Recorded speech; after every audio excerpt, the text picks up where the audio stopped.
production of Romeo and Juliet. We are so excited to have you with us this afternoon. My name is Michael McMillan. I'm the company manager for Plague Mass Players, and I am the director of this production, which was so honored and privileged to be able to work on. Tell you a little bit about us real quick. We're a company that was born out of the lockdown in 2020 as a way for artists to be able to have community with each other and to be able to practice their craft, and have since grown so much. We have dozens and dozens of online virtual readings that we've done. We do classes and workshops. We have a new play development program. This is our second full live in-person production, which we're so excited to get to see faces and to be able to act them. So that's wonderful. If you want to check out more about what we do, you can visit our website at plaguemasplayers.org.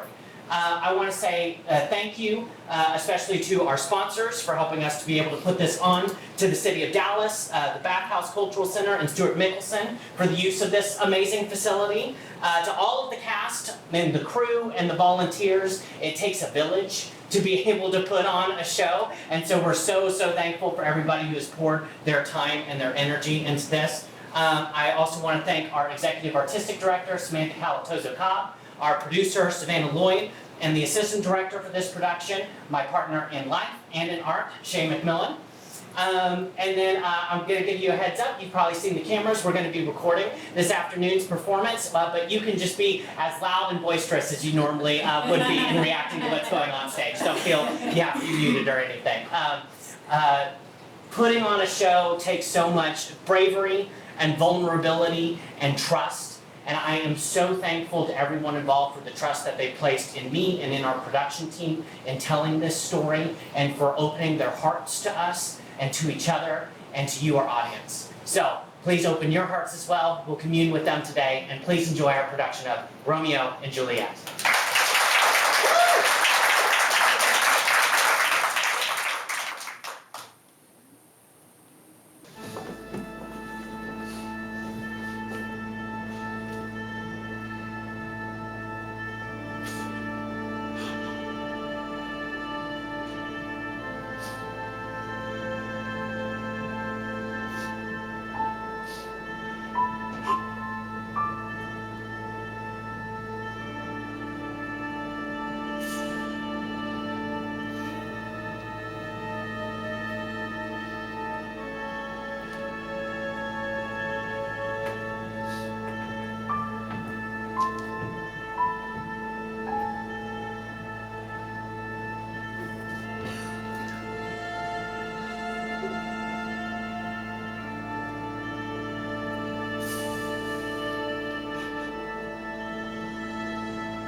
Strike quickly, being moved. But thou art not quickly moved to strike. A dog of the house of Montague moves me. Oh, well, to move is to stir, and to be valiant is to stand. Therefore, if thou art moved, thou runst away. A dog of that house shall move me to stand. I will take any man or maid of Montague's. Well, here comes two of the house of the Montagues. You quarrel, I will back thee. No, turn thy back and run. Fear me not. Oh, no, marry, I fear thee. Let us take the law of our sides. Let them begin. Oh, I will frown as I pass by and let them take it as they list. Nay, as they dare. Oh. I will bite my thumb at them, which is a disgrace to them if they bear it.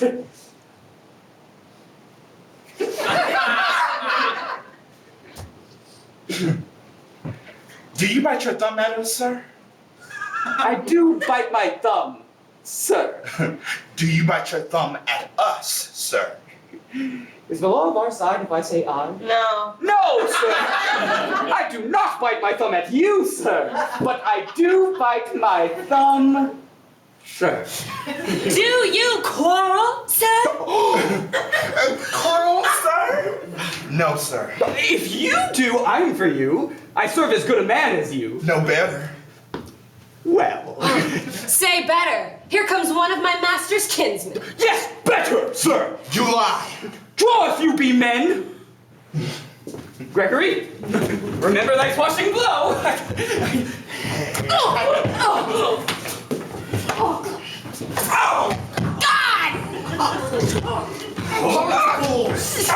And cease! You know not what you do!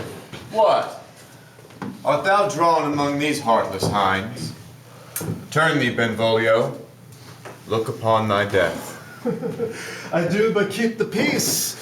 Put up thy sword, or manage it to part these men with me. What?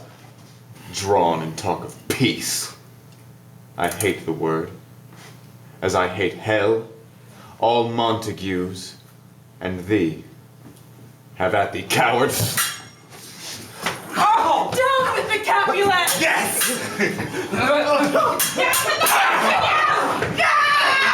What noise is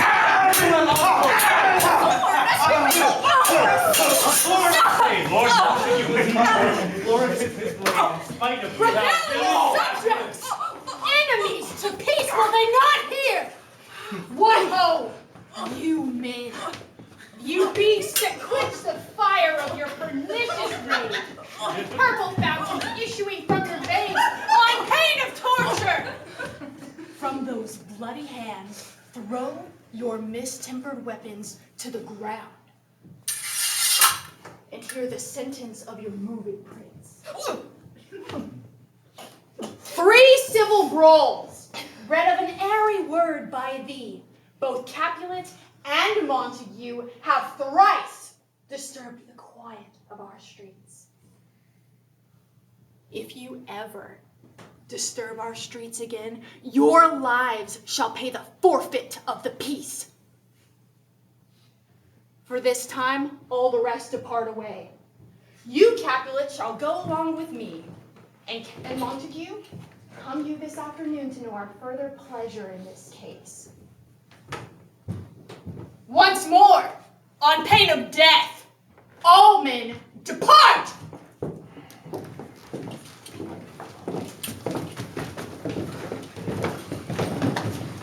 Who said this ancient quarrel to approach?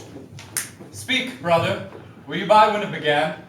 Here were the servants of your adversary and yours, close fighting ere I did approach. I drew to part them. In the instant came the fiery Tybalt with his sword prepared. Then we were interchanging thrusts and blows till the prince came, who parted either part. Where is Romeo? Saw you him today? Right glad I am he was not of this fray.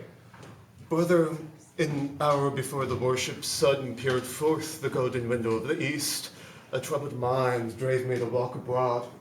So, early walking did I see our sire. Toward him I made, but he was ware of me, and stole into the covert of the wood. I am measuring his affections by my own, that most are busied when they're most alone, pursued my humor, not pursuing his, and gladly shunned who gladly fled from me. Many a morning hath he there been seen, with tears augmenting the fresh morning dew, adding to clouds more clouds with his deep sighs. Yet also soon as the alt-cheering sun should in the furthest east begin to dawn, away from light steals home my heavy lord, and private in his room pens himself, shuts up his windows, locks fair daylight out, and makes himself an artificial night. Black and portentous must this humor prove, unless good counsel may the cause remove? My noble brother, do you know the cause? I neither know of it nor can learn from him. Have you importuned him by any means? Oh, both by myself and many other friends, but he, his own affection's counselor, is to himself so private and so close. If we could but learn from whence his sorrows grow, we would as willingly give cure as no. See where he comes. So please you, step aside. I'll know his grievance will be much denied. I would thou wert so happy by thy stay to hear true shrift. Thanks, brother, I'll away. Good morrow, father. Is the day so young? The news struck 9. I mean, sad hours seem long. Was that my eldest that went hence so fast? It was. But sadness lengthens Romeo's hours. Not having that which having makes them short. In love? Out Of love. of her favor where I am in love. Oh, alas, thy love so gentle in his view should be so tyrannous and rough in proof. Alas, that love whose muffled views should find such pathways to our will. Where shall we dine? Ah, me, what fray is this? Yet speak not, I have heard it all. This has much to do with hate, but more with love. Why then, oh brawling love, oh loving hate. Is love feel I feel no love in this? Dost thou not laugh? No, sir, I rather weep. Good-hearted what? At thy good heart's oppression. Aye, such is love's transgression. Griefs of mine own lie heavy at my breast, which thou wilt propagate and add press to more of thine. This love thou hast shown doth add more grief to too much of mine own. Farewell, my son. Soft. I will go along. And if you leave me so, you do me wrong. Tush, I am not myself. This is not Romeo. I am not here. He's some otherwhere. Tell me, in sadness, who is that you love?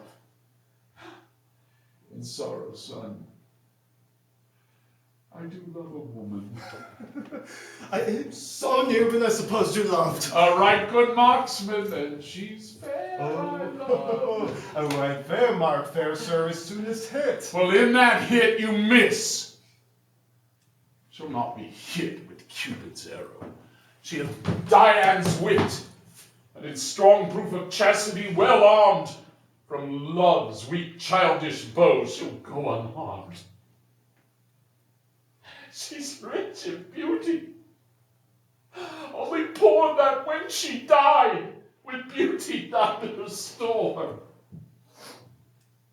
She hath forsaken love, and in that vow live I dead, that live to tell it now. Be ruled by me. Forget to think of her. Oh, teach me how I should forget to think. By giving liberty unto thine eyes, examine other beauties. He that is struck and blind cannot forget the treasure of his eyesight lost. Show me a mistress that is passing fair. What doth her beauty serve but as a note wherein I may read who passed the passing fair? Well, thou canst not teach me to forget. I'll pay that doctrine,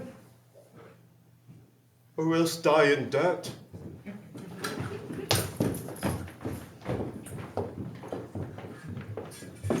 But Montague is bound as well as I, in penalty alike, and 'tis not hard, I think, for men so great as we to keep the peace. Well, of honorable reckoning are you both, and pity 'tis you lived it on so long.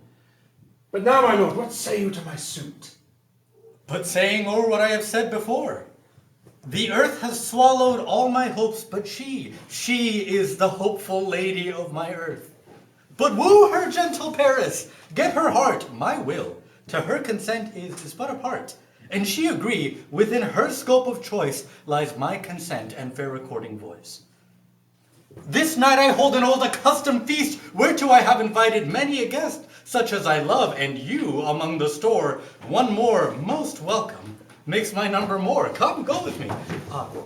Go, Sirrah, trudge about through fair Verona, find those persons out whose names are written here, and to them say, my home and pleasure on their welcome stay.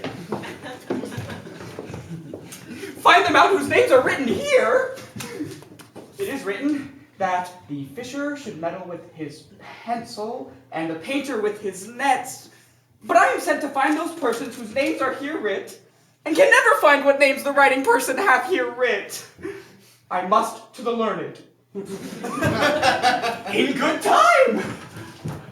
Tut man, one fire burns out another's burning. One pain is lessened by another's languish. Turn pity and be hope by backward turning. One desperate grief cures with another's languish. Why, Romeo, art thou mad? Not mad, but bound more than a madman is. Locked up in prison, kept without my food, whipped and tormented and... goddamn good fellow. God be gotten. I pray, sir, can you read? Aye, mine own fortune and my misery. Perhaps you have learned it without book, but I pray, can you read anything you see? Aye, if I know the letters and the language. You say honestly. Rest you merry. Stay, fellow, I can read.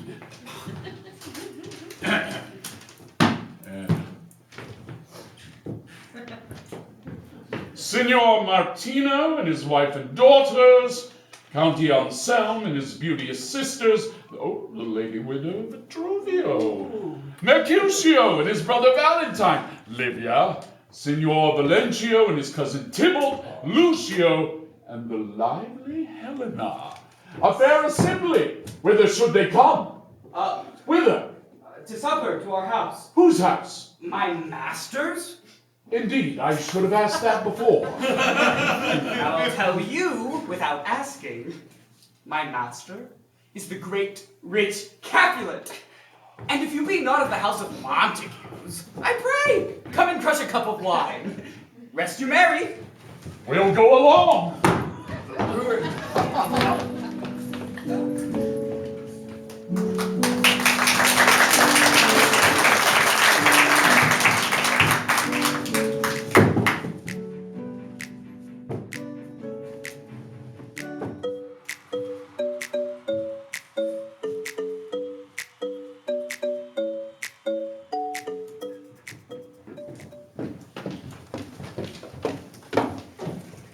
Nurse, where is my mother? Call her forth to me. Now by my maidenhead I bade her come. God forbid, where is she? Why, it's Juliet! How now? Who calls? Your daughter. Mary, I am here. What is your will? Mary! Mary, that is the very theme I came to talk of. Tell me, mother dear, how stands your disposition to be married? It is an honor I dream not of. Well, think of marriage now. Thus, in brief, the valiant Paris seeks you for his love. A man, young lady? Lady, such a man is all the world. Why, he's a man of wine. Verona summer hath not such a flower. Nay, he's a flower, in faith, a very flower. What say you? Can you love the gentleman? This night you shall behold him at our feast. Read o'er the volume of noble Paris' face and find delight writ there with beauty's pen. So shall you share all that he doth possess by having him making yourself no less. No less? Nay, bigger. Women grow by men. Speak briefly. Can you like of Paris' love? I'll look to like, if looking liking move. Madam! The guests are come, supper served up, you called, my noble lady asked for, the nurse cursed in the pantry, and everything in extremity. I must hence to wait. I beseech you, follow straight. We follow thee. Juliet, the county stays. Go, dear, seek happy nights to happy days.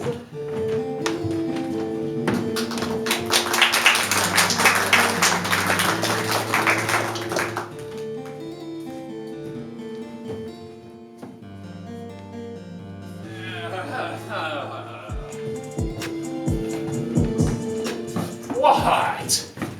Shall this speech be spoke for our excuse, or shall we on without apology? Prolonged without book prologue faintly spoke after the prompter for our entrance, but let them measure us by what they will. We'll measure them and measure and be gone. Give me a torch. I am not for this ambling. Being but heavy, I will bear the light. Nay, gentle Romeo, we must have you dance. Not I, believe me. You have dancing shoes with nimble soles. I have a soul of lead, so stakes me to the ground I cannot move.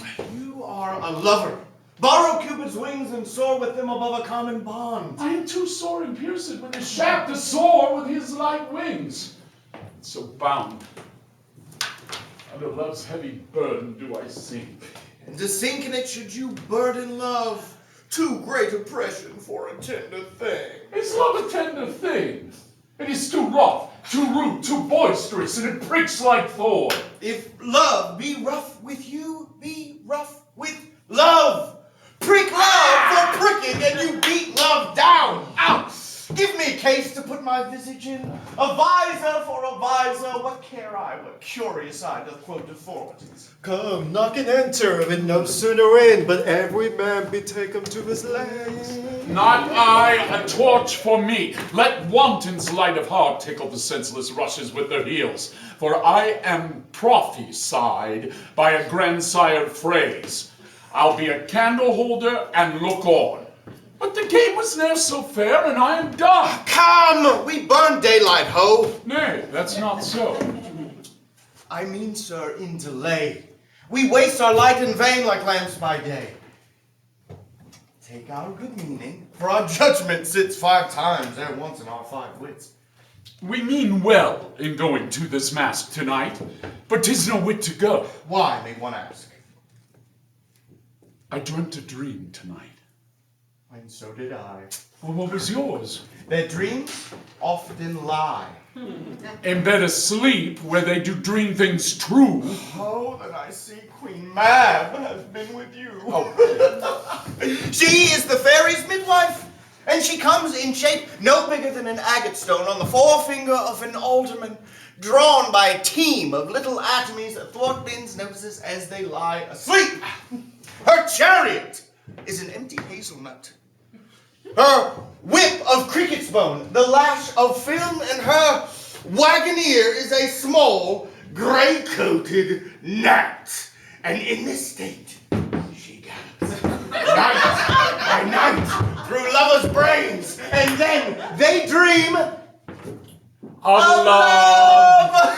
Over courtiers' knees, who dream of curtsy straight. Over lawyers' fingers, who straight dream on fees. Over ladies' lips, who straight on kisses dream. Sometimes she driveth o'er a soldier's neck, and then dreams he of cutting foreign throats, of breeches, abiscondos, Spanish blades, of heaths 5 fathoms deep, and then anon she drums in his ear, at which he starts and wakes, and being thus affrighted says a prayer or two, and then sleeps again. This is the very Mab that plaits the manes of horses in the night, which once untangled much misfortune both.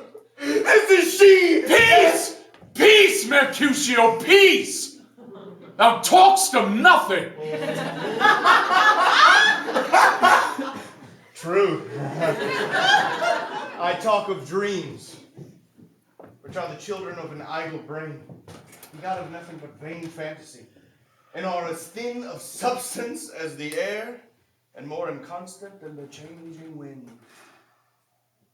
This wind you talk of blows us from ourselves. Supper is done, and we shall come too late. I fear too early. My mind misgives some Consequence yet hanging in the stars shall bitterly begin his fearful date with this night's revels, and expire the term of a despised life closed in my breast by some vile forfeit of untimely death.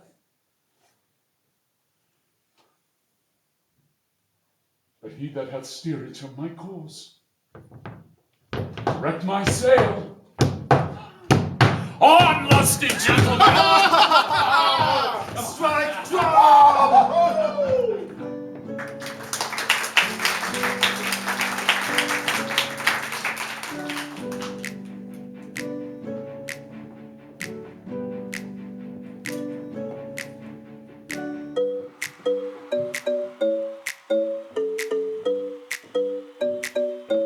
Welcome, gentlemen! Ladies who have their toes unplagued with horns will have a bout with you. Aha, my mistresses! Which of you all will now deny to dance? She who makes dainty, she, I'll swear, hath corns. Am I come near ye yet? Oh, you're welcome, gentlemen. More light, you knave! Turn the tables up and quench the fire. The room has grown too hot. Oh, and Sira, this unlooked for sport comes well.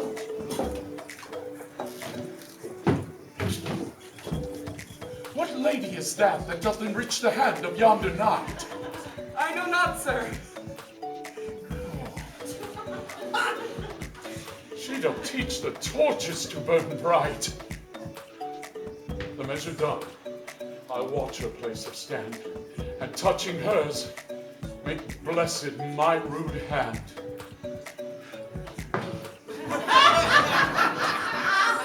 This by his voice should be a Montague. Fetch me my rapier.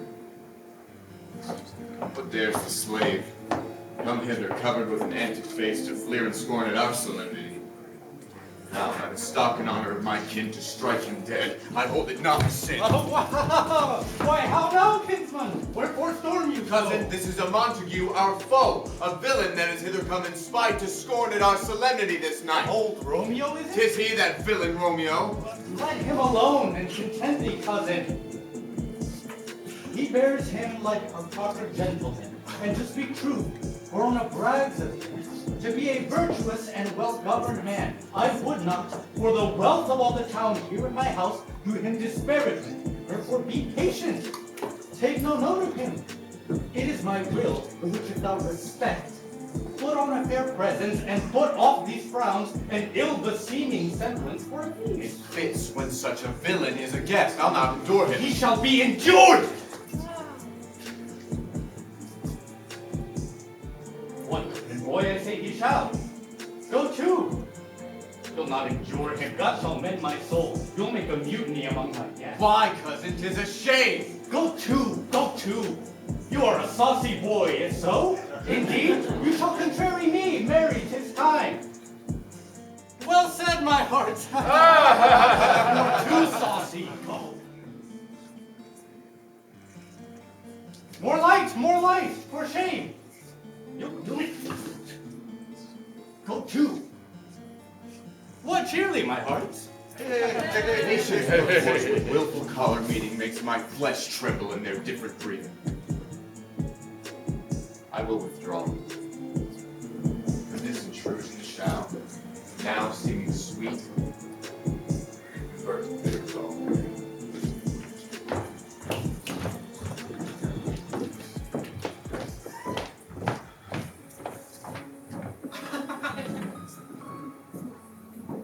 If I profane in my unworthiest hand this holy shrine, the gentle vine is this.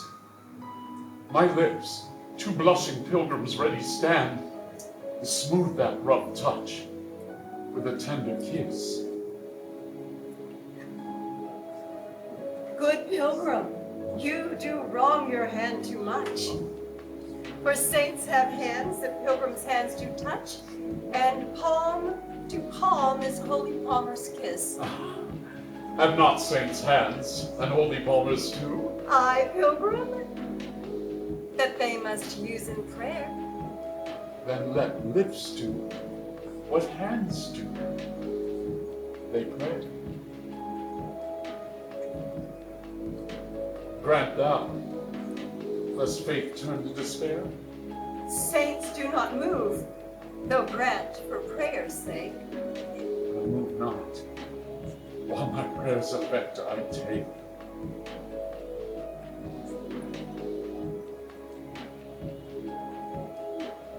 Thus from my lips, by thine, my sin is purged. Then have my lips the sin that they have took. Sin from thy lips, O trespass sweetly urged. Give me my sin again. Adam! Your daughter craves a word with you.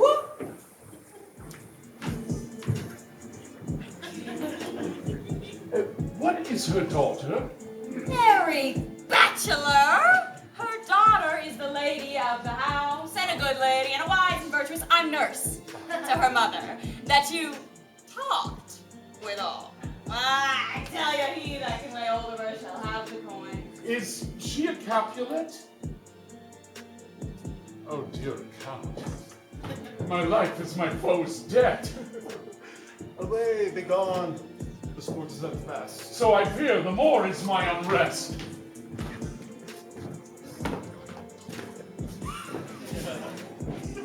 Nay, gentlemen, prepare not to be gone. We have a trifling, foolish banquet towards. Is it even so? Why then I thank you all. I thank you, honest gentlemen. Good night. Come on then, let's to bed. It waxes late. I'll to my rest. Come hither, nurse. What is yon gentleman? The son and heir of old Tiberio. What's he that now is going out of door? Marry, that I think be young Petruchio. What's he that follows now? The one who would not dance? I know not. Go ask his name, if he be married. His name is Romeo, and Montague, the patriarch of our great enemy. My new-found love, sprung from our only hate, too early seen unknown and known too late. Prodigious root of love it is to me that I must love a loathed enemy. What's this? Oh, what is this? Oh, a rhyme I did learn even now of when I danced with all. Juliet! Oh, anon, anon. Come, let's away. The strangers are all gone.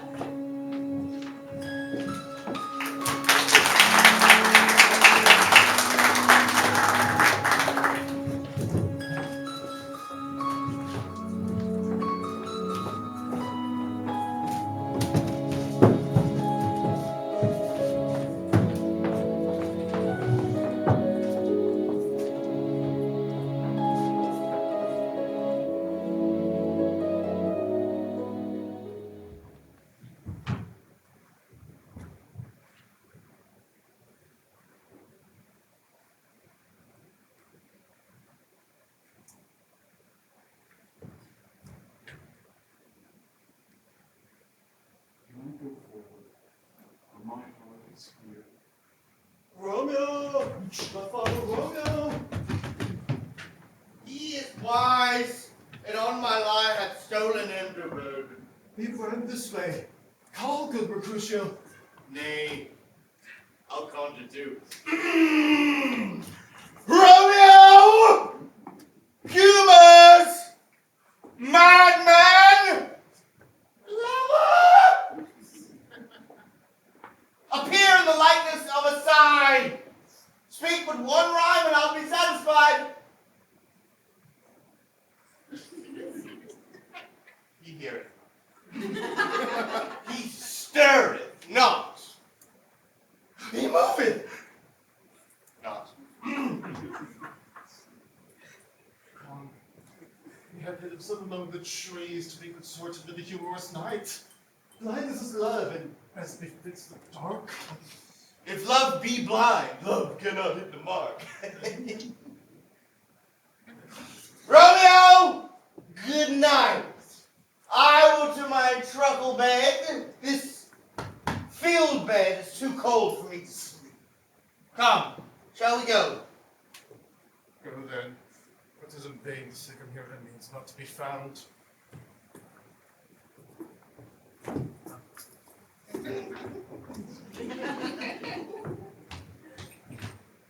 He just had scars that never felt a wound. Soft. I'd like to get him in the breaks. He's the east, and Juliet is the sun. Oh, God, his fair son. And he'll the envious moon that is already sick and pale with grief that thou have made are far more fair than she. Yes. Oh, that she knows you were. She speaks, yet she says nothing. What of that? Her eye discourse, I will answer it. I am too old. It's not to me she speaks. To her fair stars and all the heavens having some business to entreat her eyes that twinkle in their spheres till they return. See how she lays the cheek upon her hand. Oh, that I were a glove upon that hand, that I might touch that cheek. Oh. Ay me. She speaks! Oh, speak again, bright angel! Romeo, Romeo, wherefore art thou Romeo? Deny thy family and refuse thy name, or if thou wilt not, be but sworn my love, and I'll no longer be a Capulet.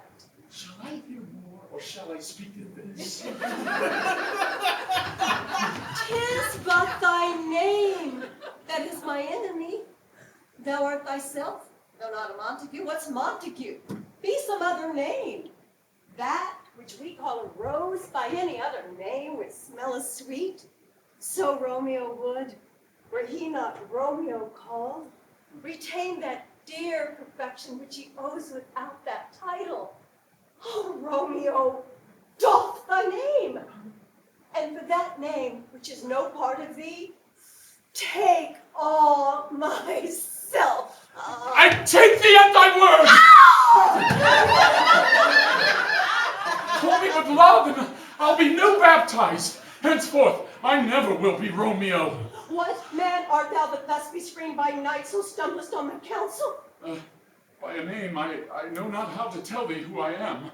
My name, dear saint, is hateful to myself because it is an enemy to thee. Had I it written, I would tear the word. I have not yet drunk 100 words of that tongue's utterance, yet I know the sound. Art thou not Romeo and a Montague? Neither, fair saint, of either thee dislike. How camest thou hither? Tell me and wherefore this place is death, considering who thou art, if any of my kinsmen find thee here. Love's like winds did I o'erperch these walls. Stony limits cannot hold love out. And what love can do, that dares love attempt. Therefore, thy kinsmen are no let to me. If they do see thee, they will murder thee. Alack, it lies more peril in thine eye than 20 of their swords. Look thou but sweet, and I am proof against their enmity. I would for all the world they did not see me here. I have night's cloak to hide me from their sight. And but thou love me, let them find me here. My life were better ended by their hate, and death prorogued wanting of thy love. By whose direction foundst thou out this place? By love, that first did prompt me to inquire. Thou knowest the mask of night is on my face. Yes?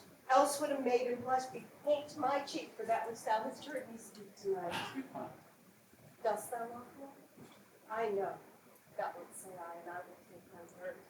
Gentle Romeo, if thou dost love, pronounce it faithfully.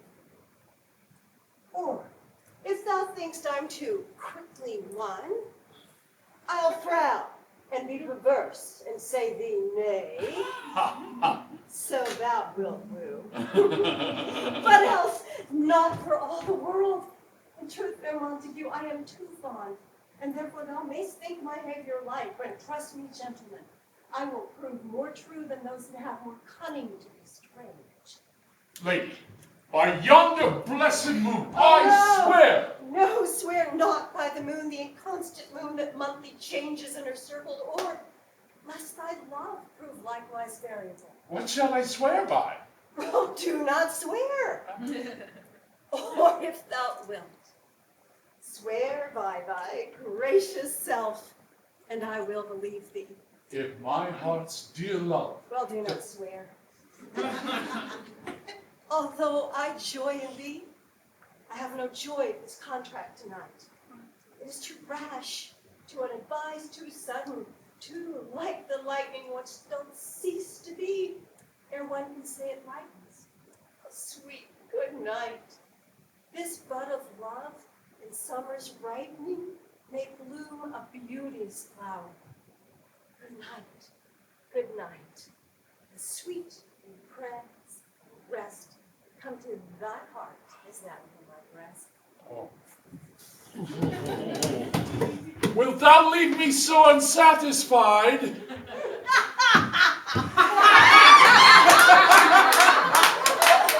Oh, what satisfaction canst thou have tonight?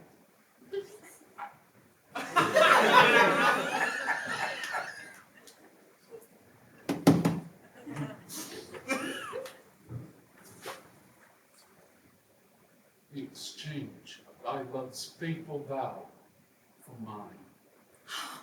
I did give thee mine before thou didst request it, and yet I would it were to give again. Wouldst thou withdraw it? For what purpose, love? But to be frank and give it thee again. Adam!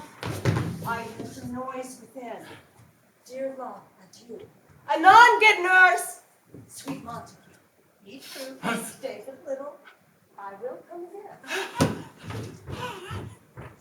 Oh, blessed night! I'm feared, being a knight. All this is but a dream, too flattering sweet to be substantial.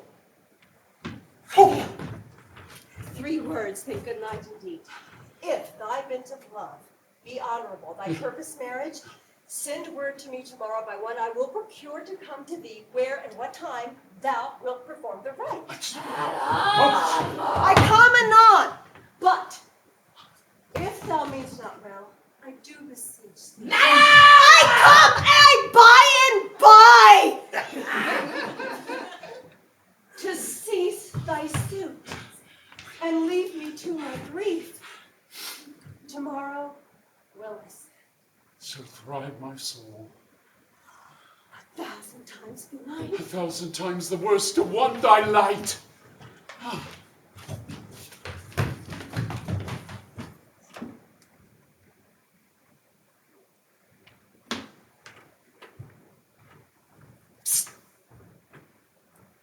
Romeo? I cannot speak aloud. Romeo. My love. At what o'clock tomorrow shall I send? By the hour of 9.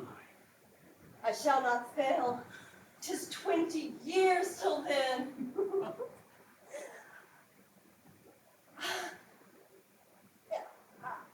I have forgot why I did call thee back. Let me stand here till thou remember it. I shall forget to have thee still stand there, remembering how I love thy company. And I will still stay. And have thee still forgetting any other home but this. Good night. Good night. Parting is such sweet sorrow that I shall say good night till the morning. Peace dwell in thine eye, sleep in thy breast. Oh, would I were sleep and peace so sweet to rest. Hence will I to my ghostly father's cell, his health to crave, and my dear hap to tell.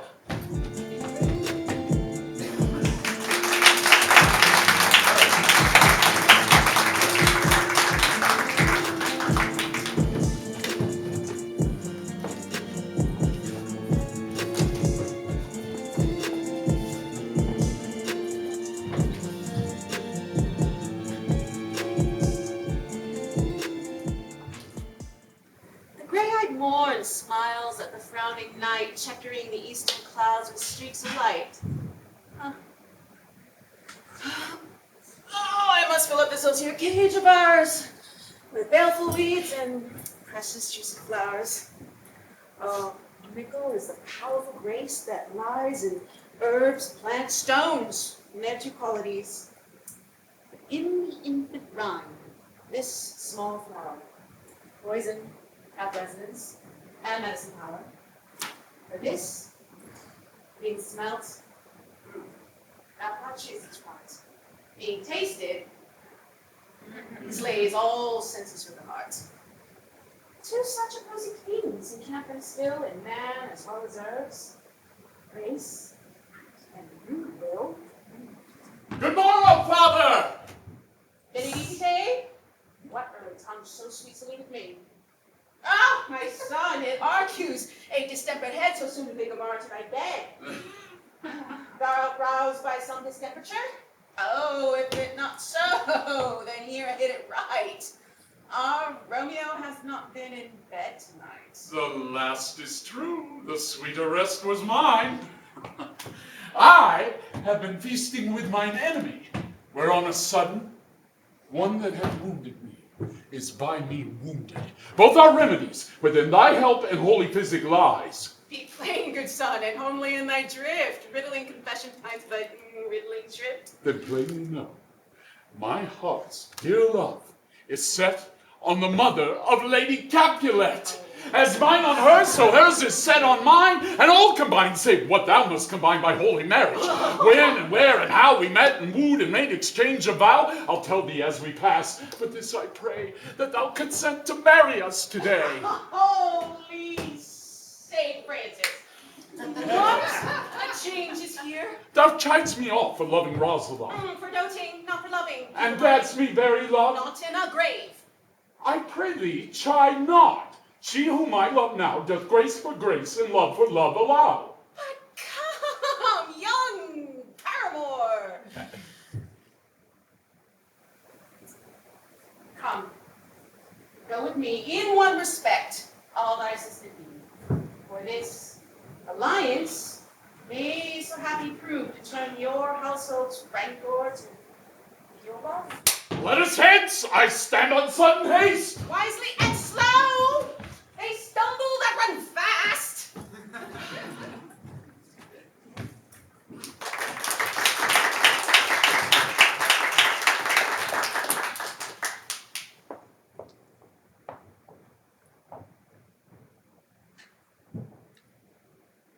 Where the devil should this Romeo be?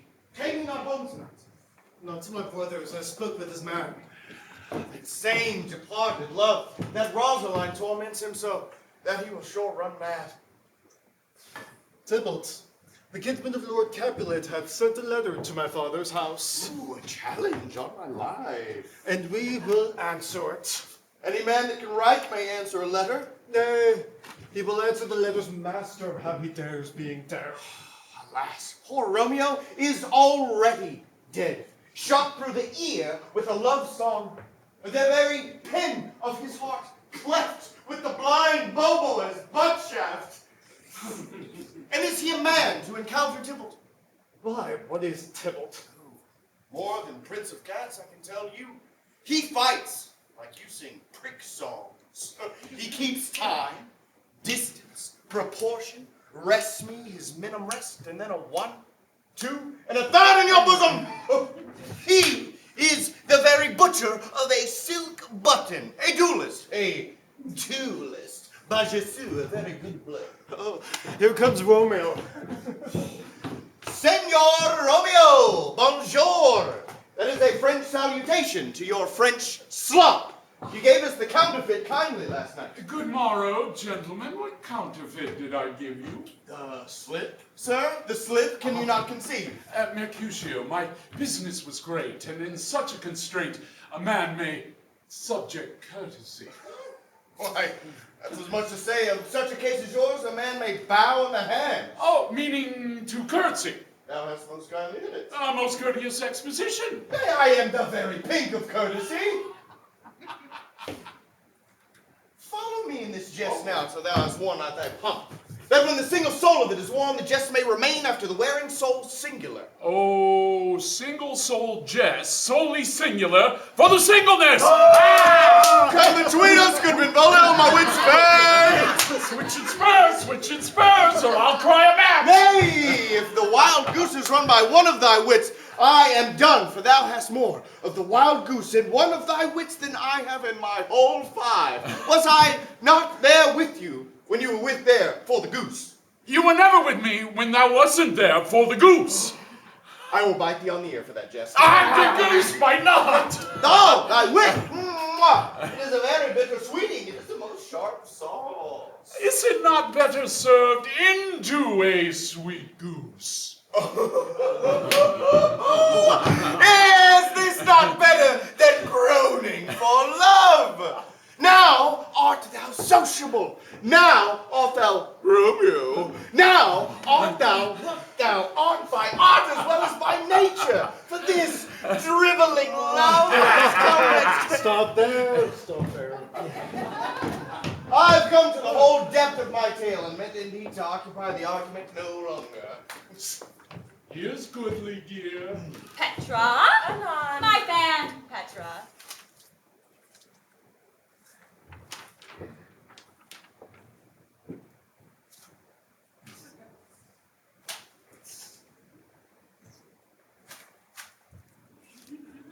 Good morrow, gentlemen. God. And good eating, fair, gentlewoman. By my troth, it is well said.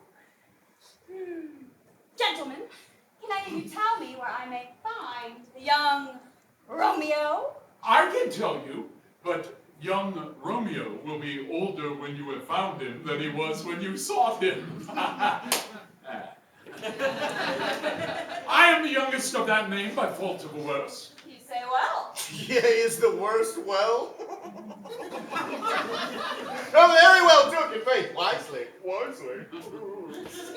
If you be he, sir, I desire some confidence. Romeo, will you come to Benvolio's? We will to dinner. I will follow you. Farewell, little lady. Farewell, lady. Lady.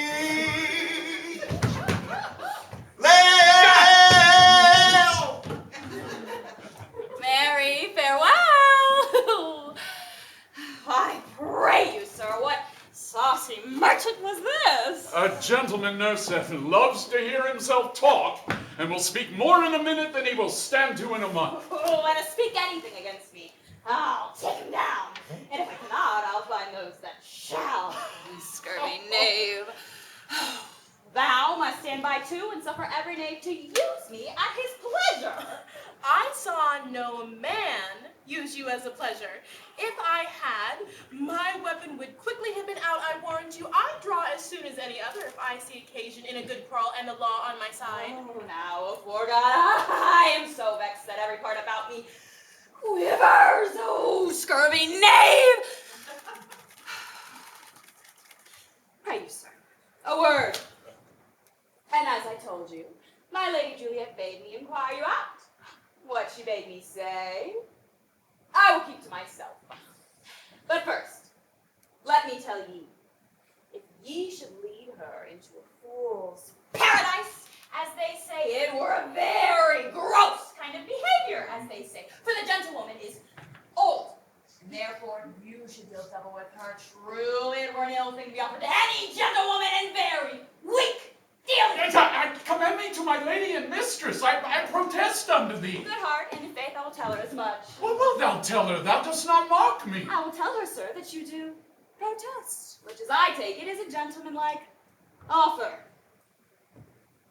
Bid her devise some means to go to Shrift this afternoon, and there she shall, in Friar Lawrence's cell, be shrived and married.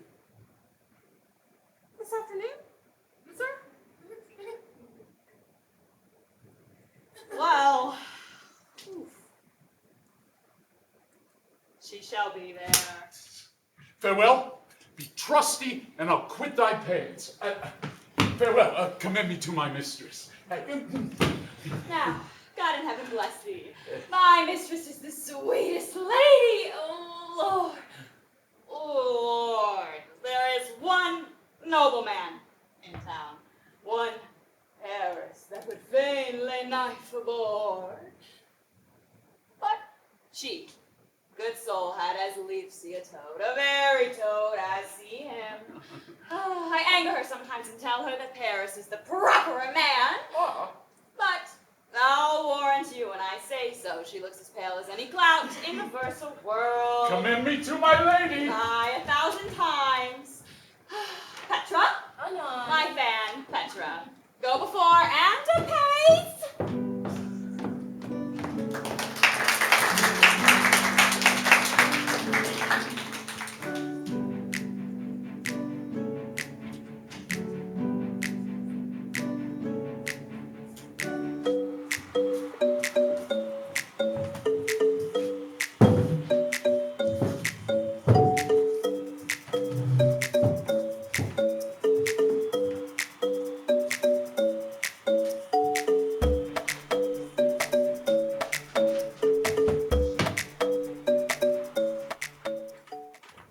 Clock struck 9 when I did send the nurse.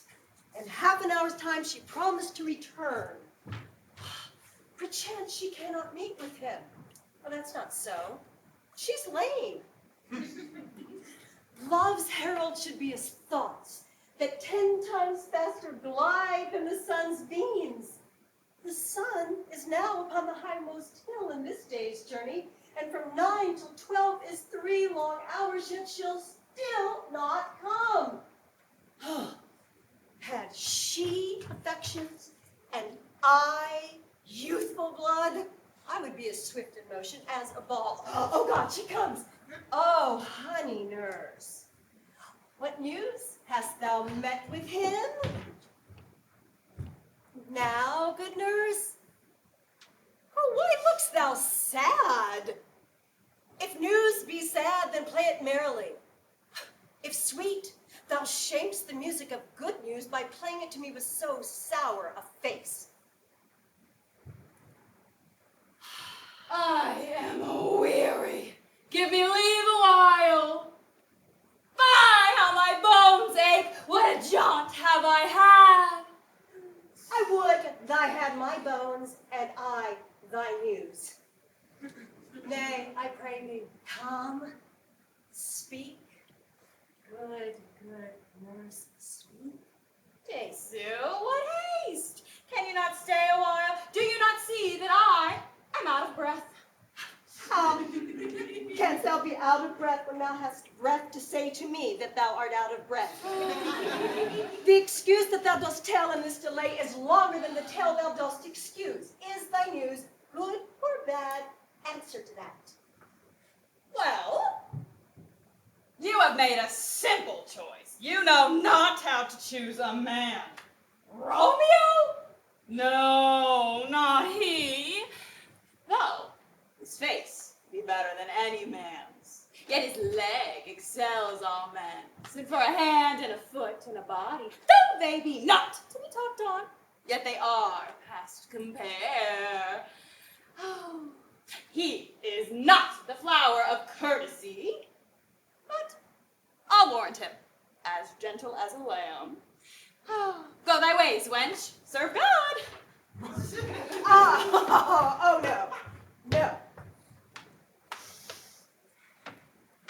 What? Have you dined at home? No, but all this I did know before. What says my love of our marriage? What says he of that? Lord, how my head aches! What a head have I! It beats as it would fall in 20 pieces. Oh, my back! Oh, the other side. Oh, my back! My back! Oh, beshrew your heart for sending me about to catch my death with jaunting up and down. Oh, in faith, I am sorry that thou art not well. Sweet, sweet, sweet nurse. What says my love? Your love says, like an honest gentleman in a kind and a courteous and a handsome and I warrant a virtuous. Where is your daughter? Where's my daughter? Well, she's within. Where should she be? Ah, oh, how oddly thou repliest. Your love says like an honest gentleman. Where is your daughter? Oh, God's lady dear, are you so hot? Harry, come up, I trow. Henceforward, do your messages yourself. This is such a coil. Come. What says Romeo? Have you got leave to go to Shrift today? I have. Then hie you hence to Friar Lawrence's cell. There stays a husband to make you a wife. Oh! Hie you to church. I must another way to fetch some keys. By the which, your love may enter your bedroom when it is dark. Oh, I am the drudge and toil in your delight. But soon, you shall bear the burden at night. Go all to dinner, hie you to the cell. High to high fortune. Farewell, honest nurse.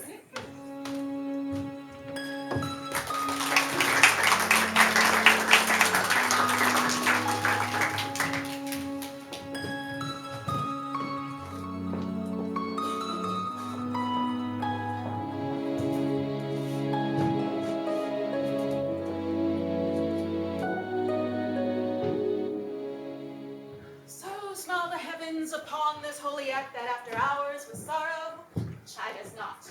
Amen. Amen.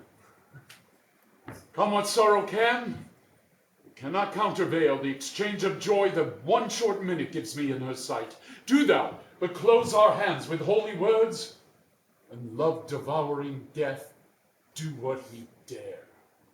It is enough I may call her mine.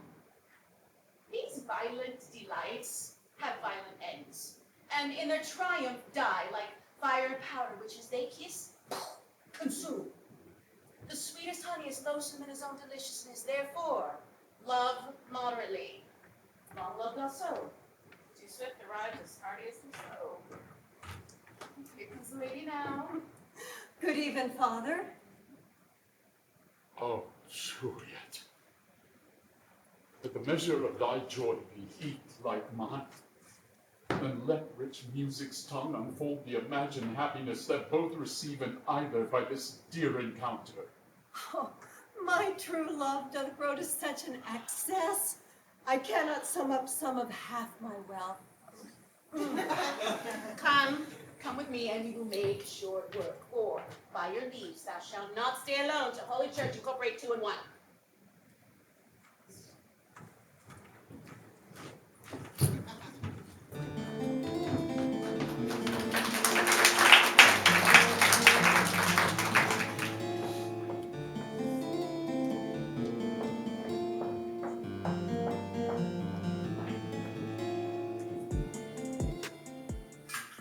I pray thee, good Mercutio, let's retire.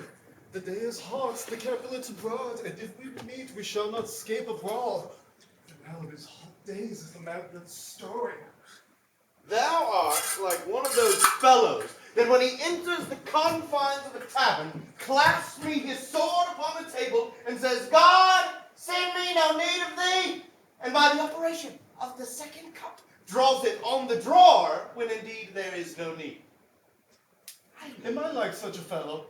Come, thou art as hot a jack in thy mood as any in Italy, and as soon moved to be moody, and as soon moody to be moved. And what two? Nay, and if there were 2, we should have none shortly, for one would surely kill the other. Why, thou wilt argue with a man for having a hair more or hair less in his beard, yet thou wilt tutor me from quarreling.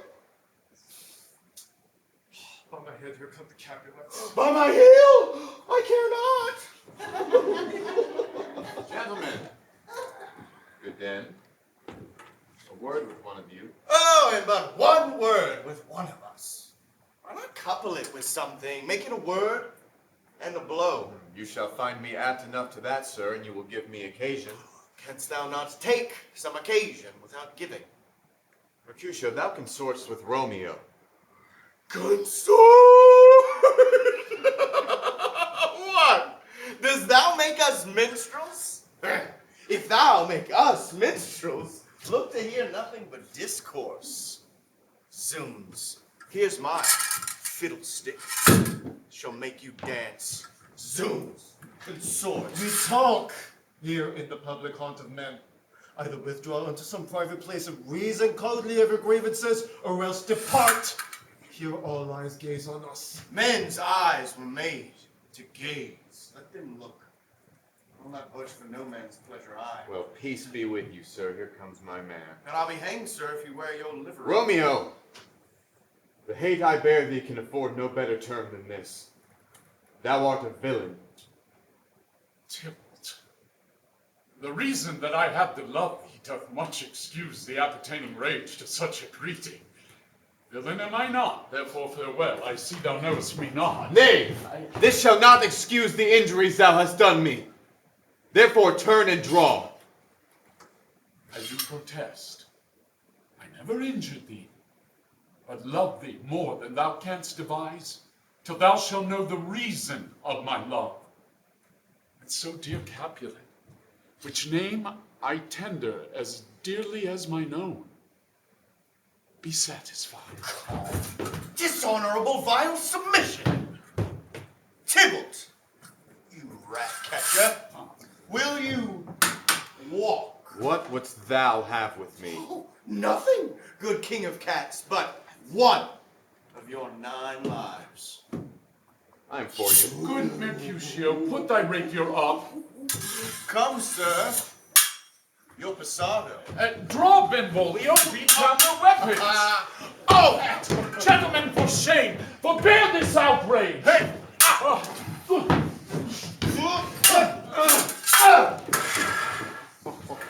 Tybalt, Mercutio, the prince expressly have forbidden standing in town as street.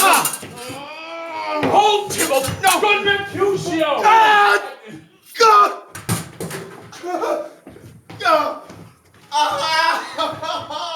am hurt. Plague on both your houses. I am sped. What is he gone and have nothing? What, art thou hurt? I scratch. Marriage is enough. Where's my page? Go, give me a search. Courage, man, the hurt cannot be much. No. It's not so deep as a well, nor wide as a church door, but 'tis enough to serve. Ask for me tomorrow, and you shall find me a grave man. Soon, a plague on both their houses. A cat to scratch a man to death. Braggart. Rogue. Villain! Why the devil came you between us? I was hurt under your arm! I thought it all for the best. Romeo, keep me to some house or I shall faint. A plague on both your houses! They have made worms beneath me. I have sounded too.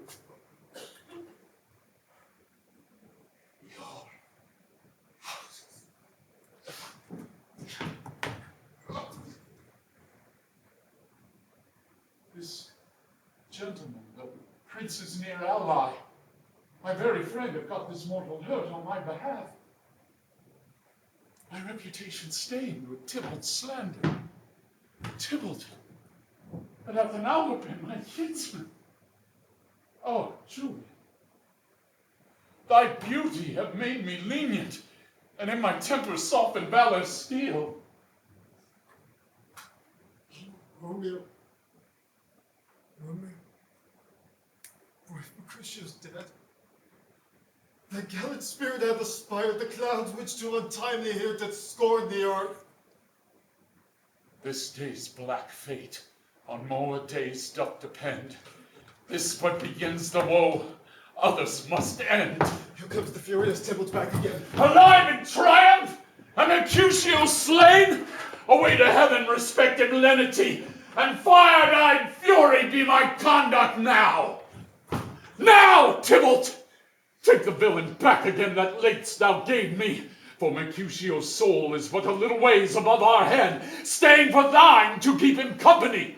Either thou, or I, or both must go with him. Thou, wretched boy, that didst consort him here, shall with him hence. This shall determine that. Ha! Ha! Ha! Ha! Ha! Ha! I just...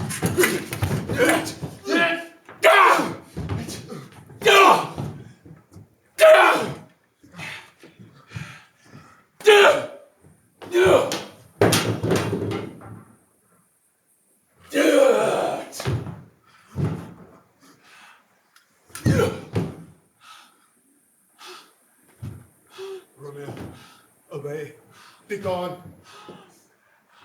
This is interrupting Tybalt's slain. Still not amazed, the prince will doom thee death if thou art taken. Hence, be gone, away. My fortune's full. Why dost thou stay?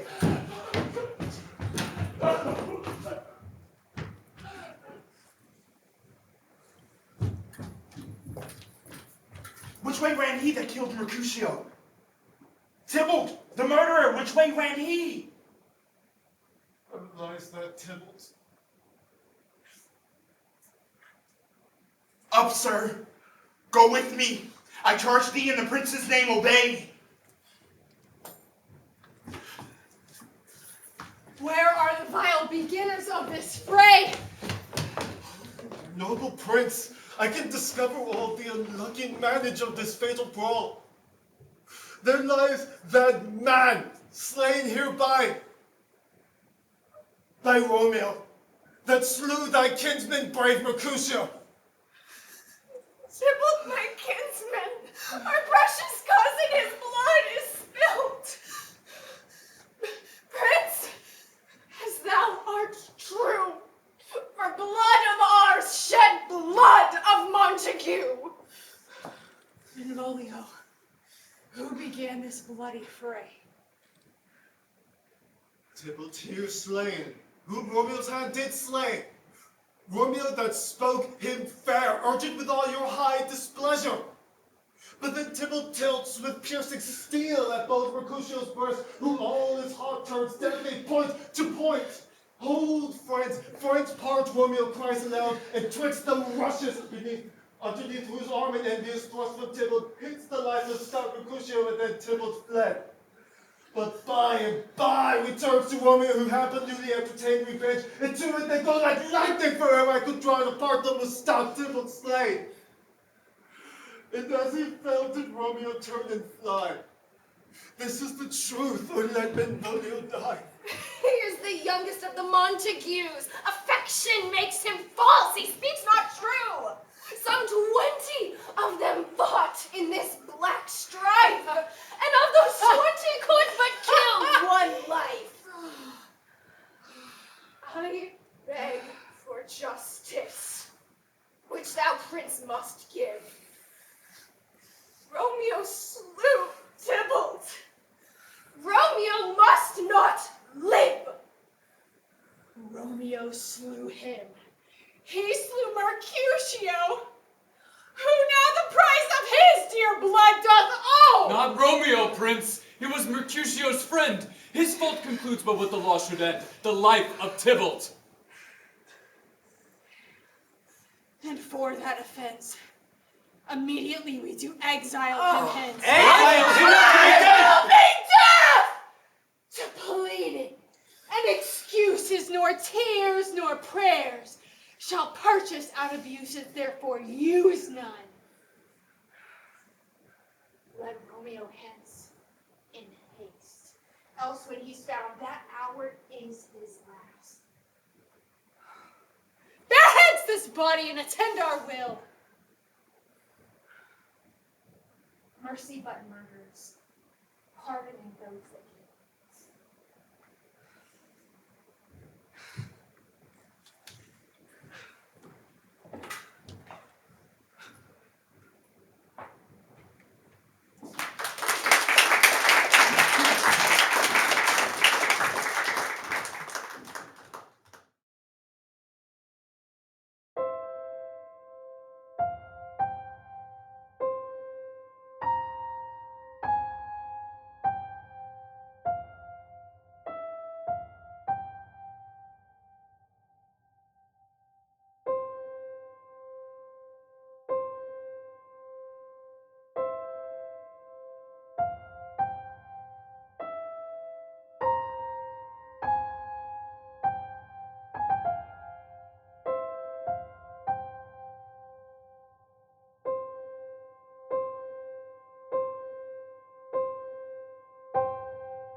gallop apace, you fiery-footed steeds, and bring in cloudy night immediately. Come night, come Romeo, come thou day and night. Give me my Romeo, and when he shall die, take him and cut him out in little stars, and he shall make the face of heaven so fine that all the world will fall in love with night and pay no worship to the garish sun. Oh, my nurse comes and she brings news in every tongue that speaks but Romeo's name, speaks heavenly eloquence. Now, nurse, what news? What hast thou there? The keys Romeo bid thee fetch? Aye. Keys. Aye. What news? Why dost thou wring thy hands? Oh, well a day. He's dead, he's dead, he's dead. Oh, we are undone, lady. Oh, Romeo, Romeo, whoever would have thought it? Romeo. Oh. Hath Romeo slain himself? Say thee, but I, and that bare foul eye shall poison me. I am no I, if there be such an I. If he be slain, say I, or if not, no. Oh, I saw the wound. I saw it with mine eyes. Oh, God, save the mark. Here on his manly breast, a piteous course of bloody, a piteous course. Pale, pale as ashes, all bedaubed in blood, all in poor blood. Oh, he swooned at the sight. Break my heart. Oh, bankrupt, break at once. Prison eyes ne'er to look on liberty. Oh, Tybalt! Tybalt, the best friend I had. Oh, courteous Tybalt. Honest gentleman, that ever I should live to see thee dead. What storm is this that blows so contrary? Is Romeo slaughtered and Tybalt dead? My dear kinsman and my dear lord? Tybalt is gone, and Romeo banished. Romeo that killed him, he is banished. Oh, God. Romeo shed Tybalt's blood? It did. Alas, the day it did. Oh, serpent heart, hid in a flowering face, just opposite what thou just seemst. Damn saint, that deceit should dwell in such a gorgeous palace. There's no trust, no faith, no honesty in men, all perjured. Oh, these griefs, these woes, these sorrows make me ill. Shame come to Romeo. Blistered be thy tongue for such a wish. He was not born to shame. Upon his brow shame is ashamed to sit. Oh, what a beast was I to chide in. Oh, you speak well of him that killed your kinsman. Shall I speak ill of him that is my husband? Oh, pray, my Lord, what tongue shall smooth thy name when I, thy 3 hours wife, have mangled it? But wherefore, villain, didst thou kill my kinsman? That kinsman would have killed my husband. That foolish tears back to your native spring. Your tributary drops belong to woe, which you mistaking offer up to joy. My husband lives. That Tybalt would have slain, and Tybalt slain that would have killed my husband. All this is comfort. Oh, wherefore weep I then? Some word there was, worser than Tybalt's death that did murder me. Tybalt's dead, and Romeo banished it. Oh, that banished it. I'll slay 10,000 Tybalts. Romeo is banished. To speak that, his daughter, Tybalt, Romeo, Juliet, all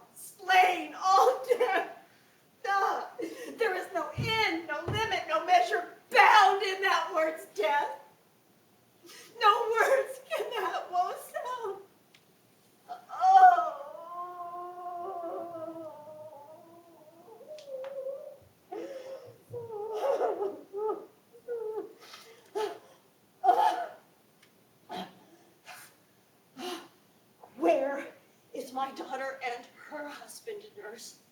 Weeping and wailing over Tybalt's corpse. Will you go to them? I will bring you hither. Wash they his wounds in tears. Mine will be spent when theirs are dry for Romeo's banishment. Take up those keys. Oh, poor both. You are beguiled, you and me, for Romeo is exiled. Come, keys. Come, nurse. I'll to my wedding bed, and there death, not Romeo, shall I wed. Oh.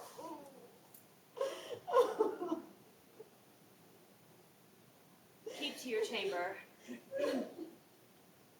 I'll find Romeo to comfort you. I wot well where he is.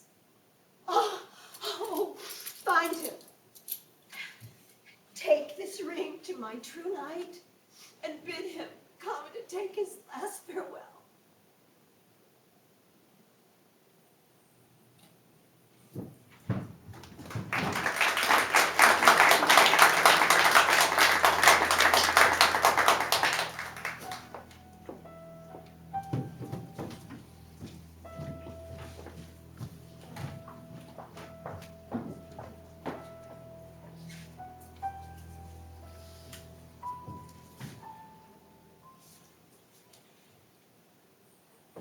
Romeo? Romeo! Oh, thou fearful man. Affliction is enamored with thy parts, and thou art wedded to calamity. Friar, what news? What is the princess doing? What sorrow and consequence craves attention, and my handler I know not. Too familiar is my dear son with such sour company. I bring thee tidings of the prince's doom. What less? That's doomsday is the prince's doom. A gentler judgment banished from his lips. Not body's death, but body's banishment. Banishment? Be merciful. Say death. For exile hath more terror in his look, much more than banishment. Do not say banishment. Hence from Verona art thou banished. Be patient, for the world is broad and wide. There is no world without Verona walls, but purgatory, torture, hell itself. It's banishment. It's banished from the world. The world's exile is death. The banishment is death misturned. Calling death banishment, thou cuts my head off with a golden axe and strikes me dead with the talus of it. Oh, deadly sin. Rude unthankfulness.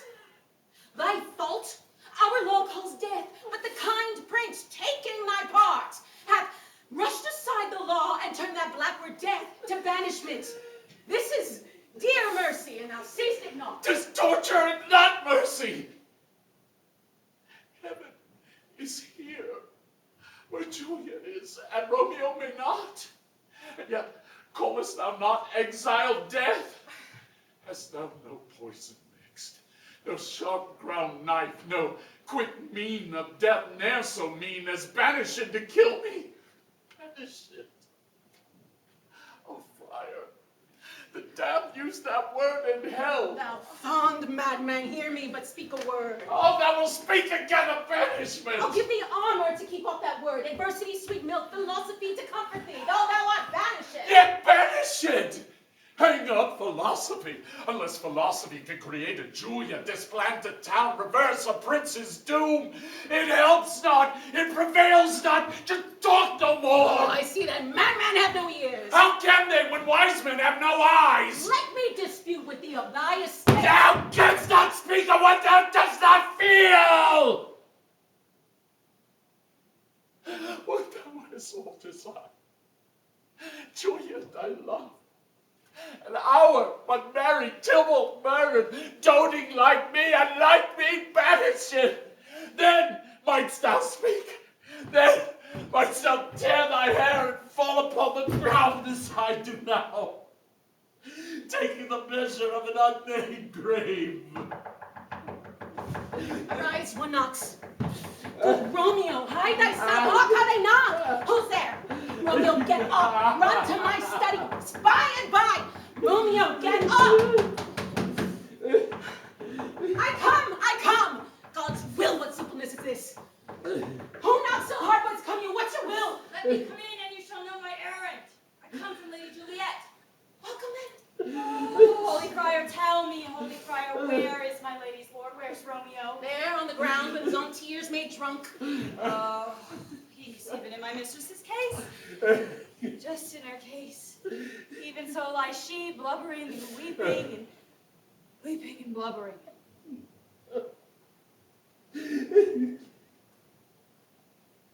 Stand up.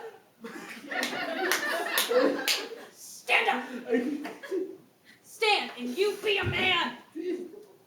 For Juliet's sake. Rise and stand. Nurse. Sir.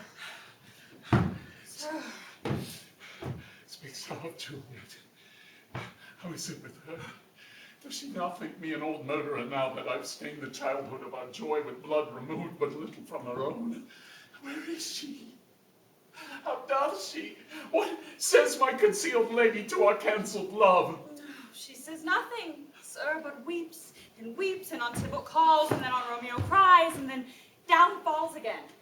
As if that name fired from the deadly level of a gun did murderer. As this cursed hand's name did murder her kinsman. Friar, tell me, in what vile part of this anatomy doth my name lodge? Tell me that I may sack the hateful mansion! Oh, desperate hand!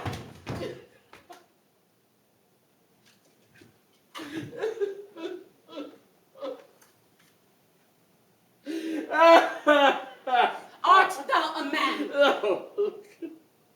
Thy form cries out thou art. Thy tears are childish. Thy wild acts denote the unreasonable fury of a beast. By my holy order, thou hast amazed me. I thought thy disposition better tempered.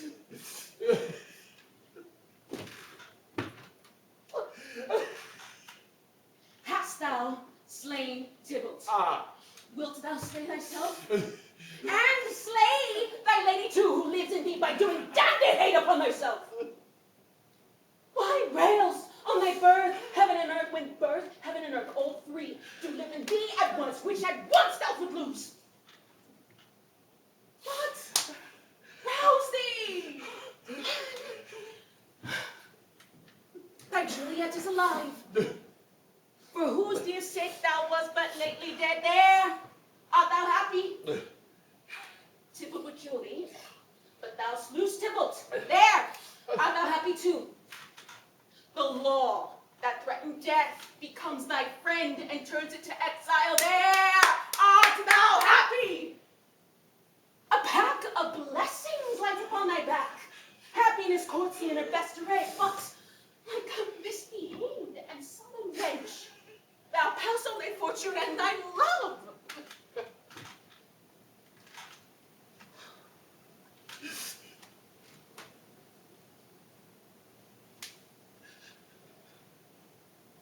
Go, get thee to thy love as was decreed, enter her chamber hence and comfort her. But look thou stay not to the what to be said, for thou canst not pass the mantua where thou shalt live, till we can find the time to blaze this marriage, reconcile your friends, beg pardon of the prince, and call thee back with 20,000 times more joys than thou wentst forth in lamentation. Oh, before nurse, commend me to thy lady, bid her all the house to bed, which heavy sorrow make them not them too.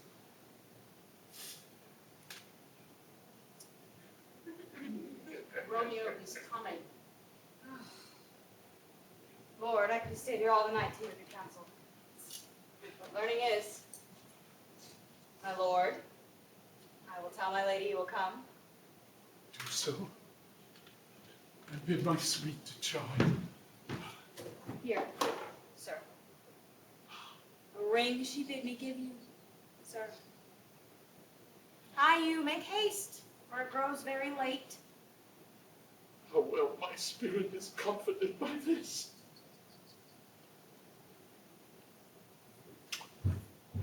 Go hence. Good night.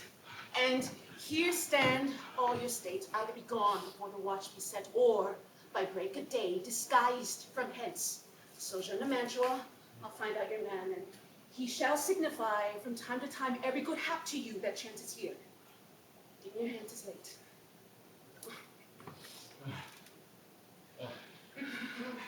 Farewell. Good night.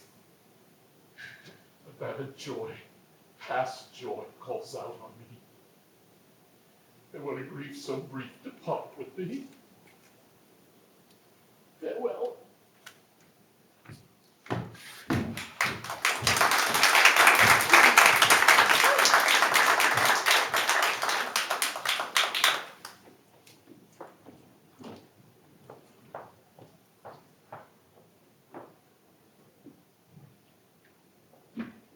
Things have fallen out, sir, so unluckily that we have not had time to move her mother.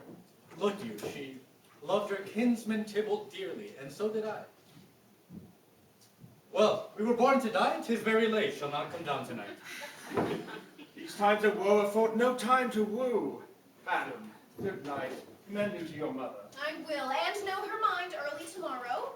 Tonight she is viewed up in her heaviness. Sir Paris, I will make a desperate tender of Juliet's love. I think she shall be ruled in all respects by me. Nay, more, I doubt it not. Wife, go you to her ere you go to bed. Acquaint her here of my Lord Paris's love, and tell her, mark you me on Wednesday next. But soft, what day is this? Monday, my lord. Monday. Uh-huh. Well, Wednesday is too soon. On Thursday let it be. On Thursday let it be. She shall be married to this noble earl. Will you be ready? Do you like this haste? My lord, I would that Thursday were tomorrow. Then get thee gone. On Thursday be it then. Go you to Juliet ere you go to bed. Prepare her, wife, against this wedding day. Farewell, my lord. Light to my chamber, ho! Before me. It is so very, very late that we may call it early by and by. Good night.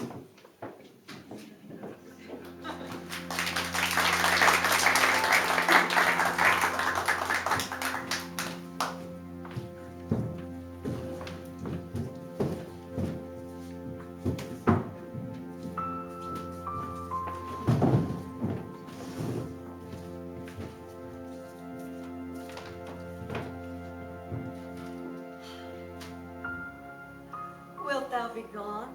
It is not yet near day. It was the nightingale and not the lark that pierced the fearful hollow of thine ear. I know it, love, it was the nightingale. It was the lark, the herald of the morn, no nightingale. Look, love, what envious streaks do lace the severing clouds in yonder east. I must be gone and live, or stay and die. Yon light is not daylight, I know it I. It is some meteor. The sun excels to be to thee tonight a torchbearer, and light thee on thy way to Mantua. Therefore yet stay, thou needst not to be gone. Let me be ta'en. Let me be put to death. I am content, so thou wilt have it so. I'll say yon gray is not the morning's eye, nor that is not the lark whose notes do beat. I have more care to stay than will to go. Come death and luck, Juliet wills it so. What is it, my love? Let's talk. It is not near day. It is. It is. Hie hence, be gone away. It was the lark that sang so out of tune. straining harsh discords and unpleasant sharps. Some say the lark brings sweet division. This not so, for she divided you and I. Oh, go, more light and light it grows. More light and light, more dark and dark our woes. Nurse, Your daughter is coming to your chamber. The day is broke. Be wary. Look about. window, let day in and let life out. Farewell. One kiss. And I'll descend. Art thou gone so? Love, Lord, I, husband, friend. I must hear from thee every day in the hour, for in a minute there are many days. By that count, I shall be much in years ere I behold my Romeo again. Farewell. I will omit no opportunity that may convey my greetings, love, to thee. Dost thou think we shall ever meet again? I doubt it not. And all these woes shall serve as sweet discourses in our time to come. I have an ill-divining soul. Methinks I see thee, as you now depart as one, at the bottom of the tomb. My eyesight fails, and thou lookst pale.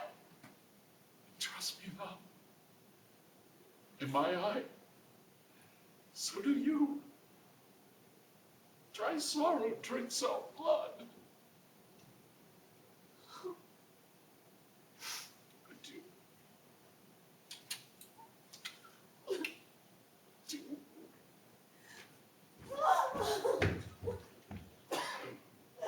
Oh, fortune! Fortune! All men call thee fickle. Be fickle, fortune. Do not keep him long, but send him back. Oh, Mother! Are you up? Oh, who is that calls? Is it my darling daughter? Oh, is she not down so late or up so early? What unaccustomed calls procures her hither? Why, how now, Juliet? Darling, I am not well. Ever more weeping for our Tybalt's death? What, wilt thou wash him from his grave with tears? And if thou couldst not make him live. Therefore have done. Some grief shows much of love, but much of grief still shows some want of wit. Yet we let weep such a losing loss. So shall you feel the loss, but not the friend which you weep for. Having so the loss, I cannot choose but ever weep the friend. Methinks thou weepest not so much for his death, but that the villain lives which slaughtered him. What villain, madam? That same villain, Romeo. Villain and he are many miles asunder. God forgive him with all my heart. I do, and yet no man such as he doth grieve my heart. That is because the traitor murderer lives. I would none but I might venge my kinsman's death. We will have vengeance for it, fear thou not, and weep no more. I will send to one in Mantua, shall give him such unaccustomed dram that he soon shall keep Tybalt company. And then I hope thou wilt be satisfied. Oh, I shall never be satisfied with Romeo until I behold him dead. Is my poor heart for a kinsman vexed? Madam, if thou could find out but a man that could bear a poison, I would temper it that Romeo, upon receipt thereof, shall soon fall quiet asleep. Oh, it abhors my heart to hear him named, and I cannot come to him. Find thou the means, and I will find such a man. But now I tell thee, I bring joyful tidings, dear. Oh, and joy comes at such a needy time. What are they, I pray your ladyship? Well, thou hast a careful caretaker, one who to put thee out a sudden day of joy. But thou expectest not, and I looked not for. Madam, in a happy time. What day is this? Mary, mother, early next Thursday morn, the gallant, rich, and noble gentleman of County Paris at St. Peter's Church shall happily make thee there a joyful bride. By St. Peter's Church and Peter too, he will not there make me a joyful bride. I wonder at this haste that I must wed ere he that should be husband come to woo. I pray thee, tell your husband and lord, madam, that I will not be married yet. And when I do, I swear it shall be to Romeo, whom you know I hate. Rather than Paris. These are news indeed. Here comes my husband now. Tell him so yourself and see how he will take it at your hands.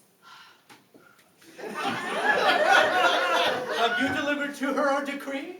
Aye, sir, but she will none. She gives you thanks. I would the fool were married to her grave. How? Will she none? Does she not give us thanks? Is she not proud? Does she not count her blessed, unworthy as she is, that we have wrought so worthy a gentleman to be her bridegroom?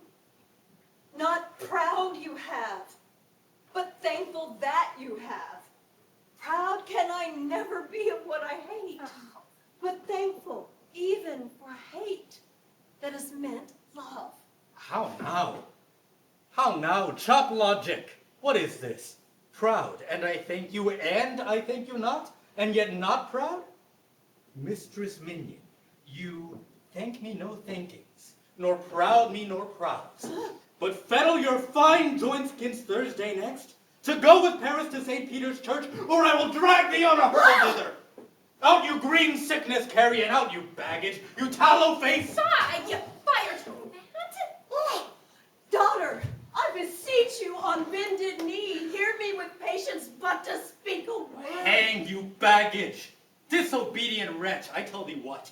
Get thee to church on Thursday, or never after look me in the face. Speak not, reply not. God in heaven bless her. You are to blame, my lord, to rape her so. And why, my lady Wisdom? Uh-oh. Well, hold your tongue, good Prudence. Smatter with your gossips, go. Oh, I speak no treason. Oh, God ye goddamn. May one not speak? Peace, you mumbling fool. Utter your gravity or a gossip's bowl, for here we need it not. You are too hot. God's bread, it makes me mad. Oh. Day, night, work, play, alone, in company. Still my care has been to have her matched. And having now provided a gentleman of noble parentage, of fair domains, noted and nobly trained, and then to have a wretched, puling fool, to answer, I'll not wed, I cannot love, I am too old, I pray you, pardon me. Thursday is near. Lay hand on heart, advise. And you be mine? I'll give you to my friend. And you be not, hang, beg, starve, die in the streets, for by my soul I'll ne'er acknowledge thee, and what is mine shall never do thee good. Trust to it, bethink you, I'll not be forsworn. Oh, daughter, do not cast me away. Delay this marriage a month, a week, or if you do not, put the bridal bed in that dim monument where Tybalt lies. Speak not to me, for I will not say a word. Do as thou wilt, for I have done with thee. Oh. Oh, God. Oh, nurse. What shall prevent this? What sayest thou? Some counsel, some word of joy. My husband is on earth, my faith in heaven. Some counsel. Faith, here it is. Romeo is banished, and he'll ne'er come back. For if he do, it needs must be by stealth. Then, since the case so stands as it now doth, I think it best you married with the county. He's a lovely gentleman. I think you are happy with this second match, for it excels your first. Or if it did not, your first is dead, or 'twere as good you were as living here and you no use of him. Dost thou speak from thy heart? And my soul too, or else beshrew them both. Amen. What? Go in. Tell my lady that I have gone, having displeased my guardian, to Lawrence's cell, where I shall take confession and seek to be absolved. Marry I will. And this is wisely done.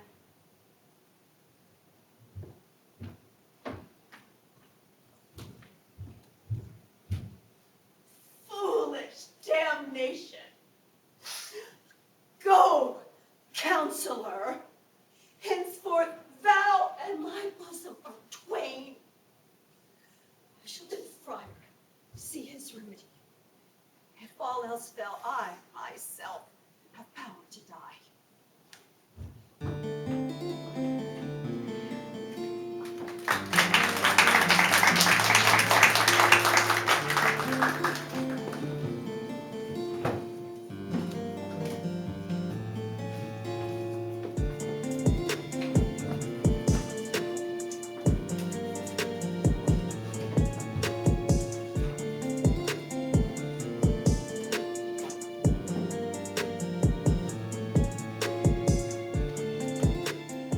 On Thursday, sir. Oh, the time is very short. The noble Capulet would have it so, and I am nothing slack to slow his haste. You say you do not know the lady's mind. Uneven is the course, I like it not. Immoderately she weeps for Tybalt's death, and therefore have I little talked of love, for Venus smiles not in a house of tears. Now, sir, Capulet counts it dangerous that she doth give her sorrow too much sway, and in his wisdom hastes our marriage.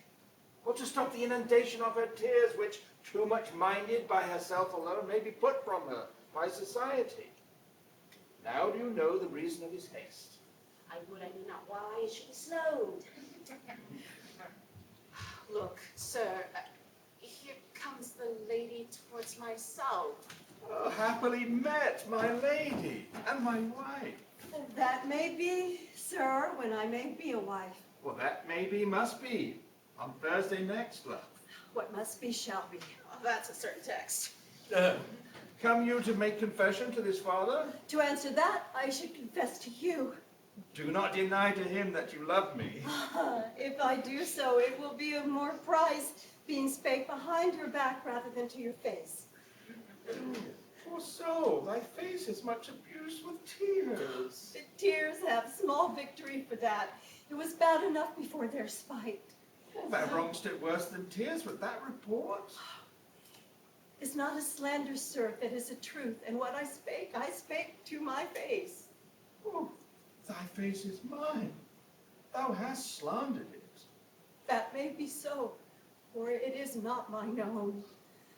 Art thou at leisure, Holy Father, now, or shall I come back at evening? My leisure serves me now, pensive daughter. My lord, we must entreat this time alone. Oh, God shield I should deserve devotion. Juliet, on Thursday early will I rouse ye. Till then, adieu, and keep this holy kiss.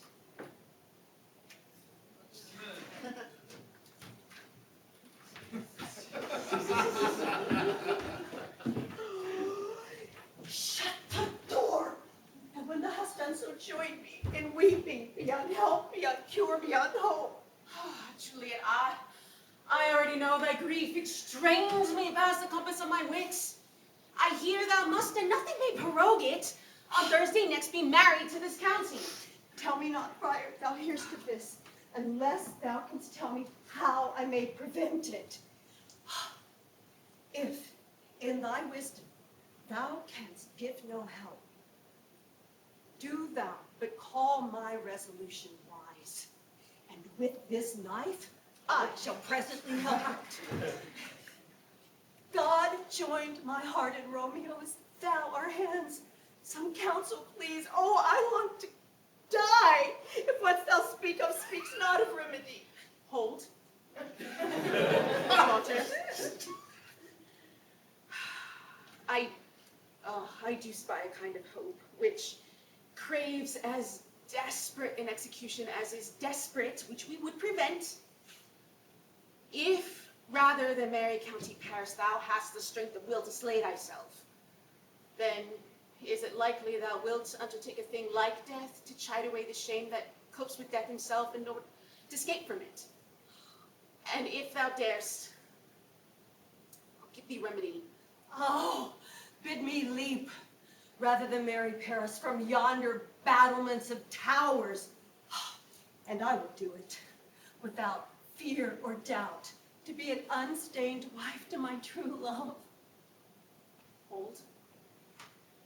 Go home, be married, get consent to marry Paris. Wednesday is tomorrow. Tomorrow night look that thou lie alone.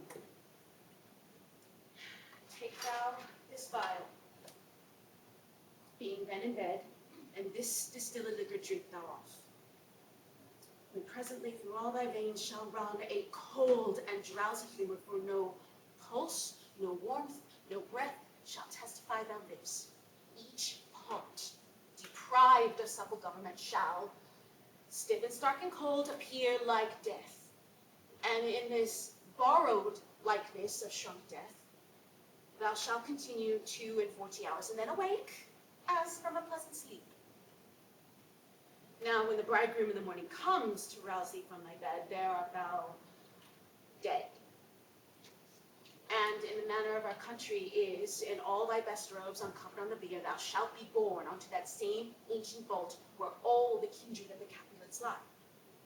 In the meantime, by my letters, Romeo shall know our drift, and hither shall he come, and he and I will watch thy waking, and that very night shall Romeo bear thee hence to Mantua, and this shall free thee from this present shame. Give me. Hold.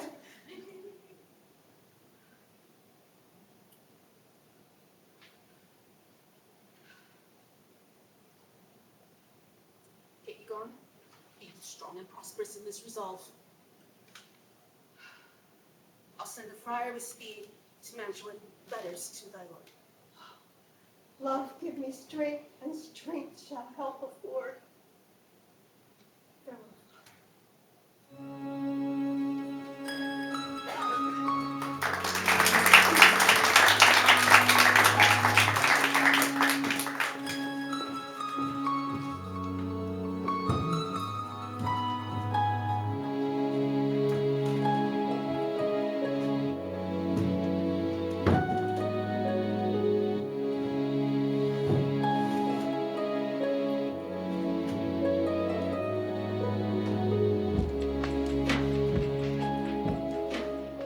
So many guests invite as here are writ.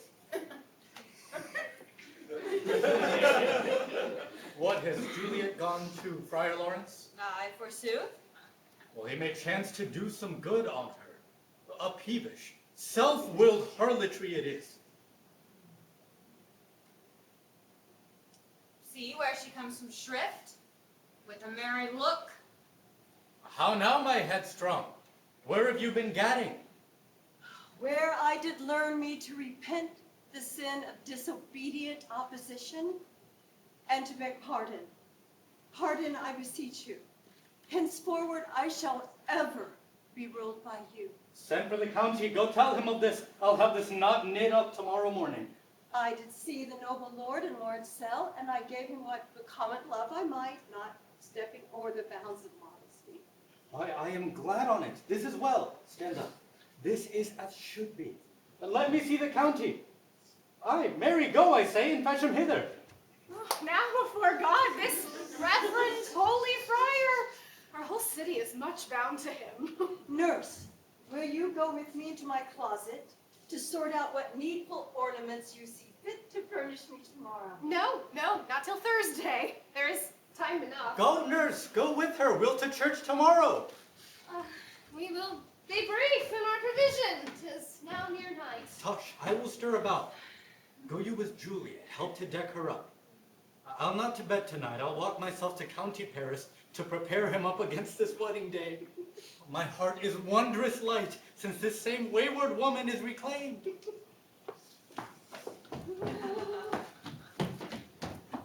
I, nurse, these attires are best.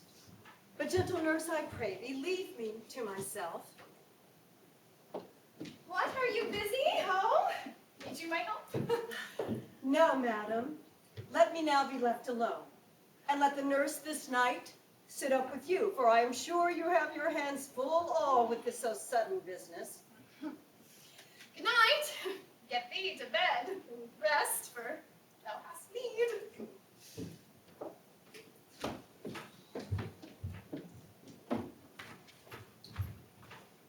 Farewell. God knows when we shall meet again. I have a faint, cold fear thrills through my veins, almost freezing up the heat of life. I'll call them back again to comfort me. Nurse! What should she do here? This dismal scene needs I must act alone. Come, Vial. What if this mixture do not work at all? Shall I then be married tomorrow morning? No, no. This shall forbid that. Lie thee there.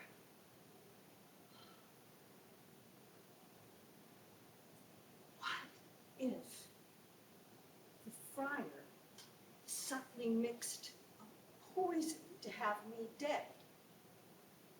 Since he married me to Romeo before, I fear he thinks it is what methinks it should not be. How if when I am laid to rest, I wake before Romeo comes to redeem me? Oh, there is a fearful thought. Shall I not there die ere my Romeo come? Romeo, I come. This do I drink to thee.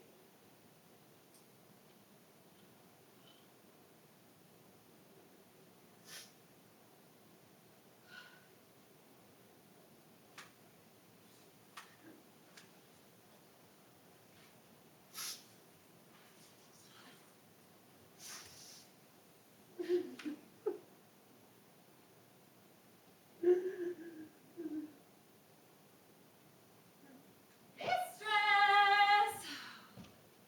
What? Mistress! Juliet! Master, I warrant her she. Why, love, I say. Madam, sweetheart, why, bride. Not a word? Oh, you take your penny words now. Sleep for a week, for the next night, I warrant. The County Paris hath set up his rest, that you shall rest but little. Oh, God forgive me, Mary, and amen.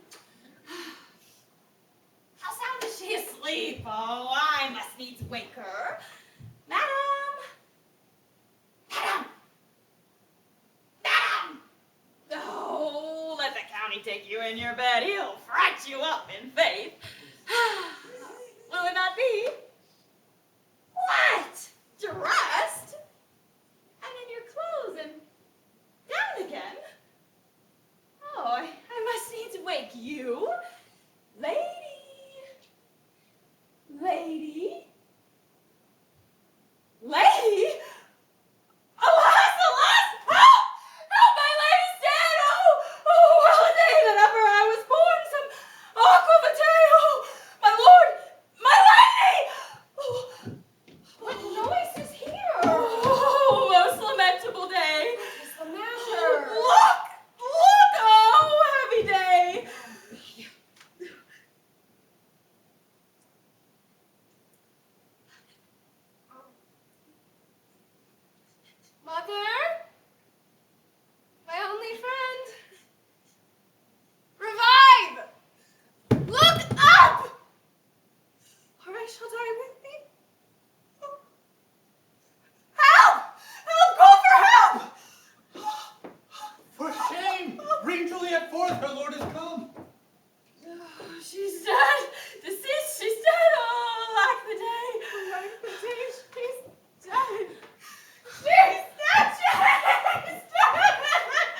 let me see her.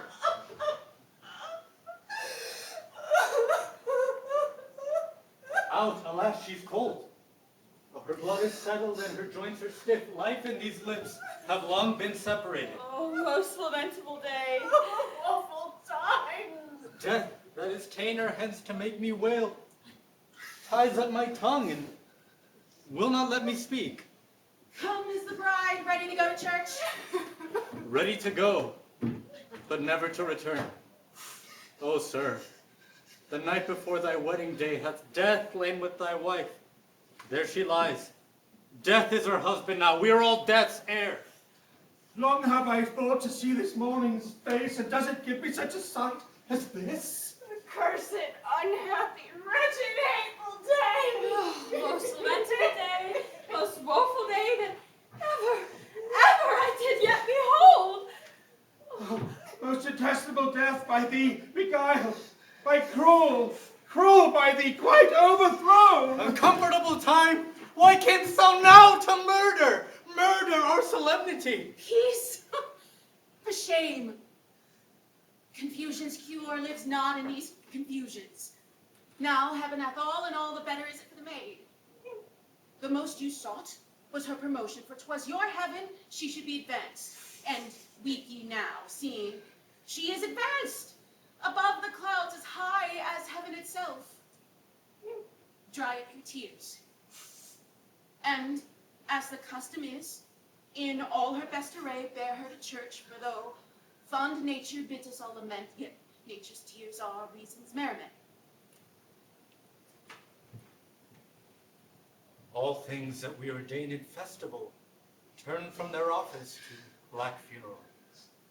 Our wedding feast to a sad burial feast. Our flowers serve for a buried corpse. And all things change them to the contrary. Sir, go you in. And, madam, go with him, and go, Sir Paris. Everyone prepare to follow this fair course unto her grave. The heavens do lower upon you for some ill. Move them no more by crossing their high will.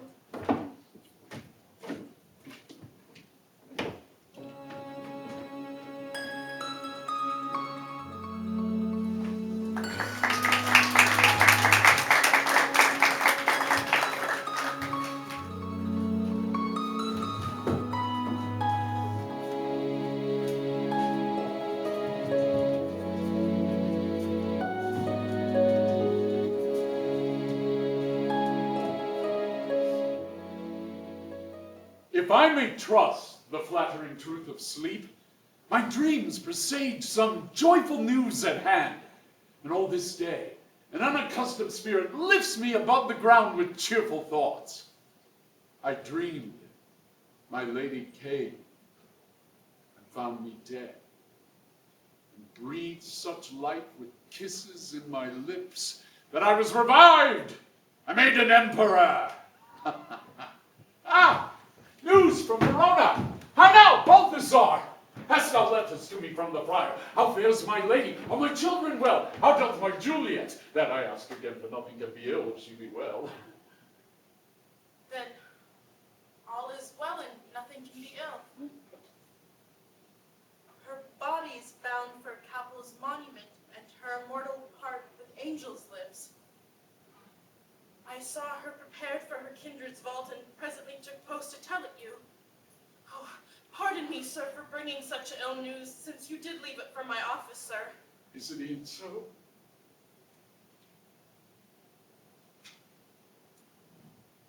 Then I defy you, stars. Thou knowest my lodging. Fetch me ink and paper and hire post horses. I will hence tonight. I do beseech you, sir. Have patience. Your looks are pale and wild, and do import some misfortune. Tush, thou art deceived. Leave me and do the thing I bid thee do. Hast thou no letters to me from the friar? No, my good lord.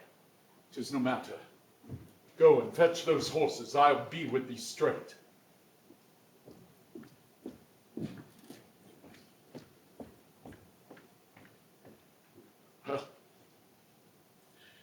Juliet, must lie with thee tonight. Let's see for means. Mischief, thou art swift to enter the thoughts of desperate men.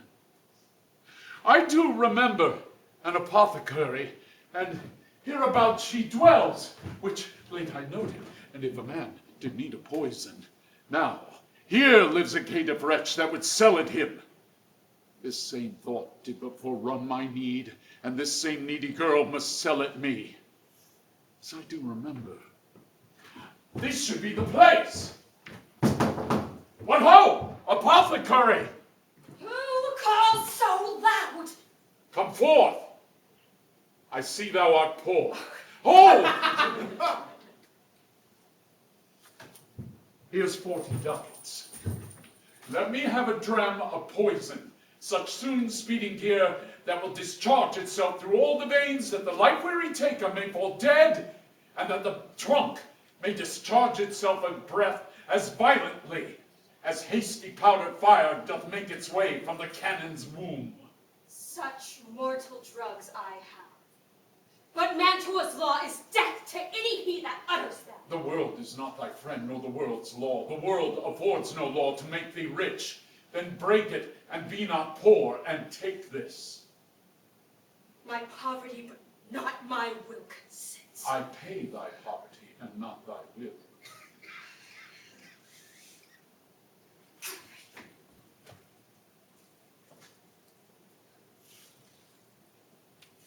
Put this in any liquid thing you will, and drink it all. And if you had the strength of 20 men, it would dispatch you straight. Here is thy gold. More murderous to men's souls, doing more murders in this loathsome world than these poor compounds thou mayst not sell. I sell thee poison. Thou is sold me not. Come cordial, not poison. Thou must go with me to Juliet's grave, for there I must use thee.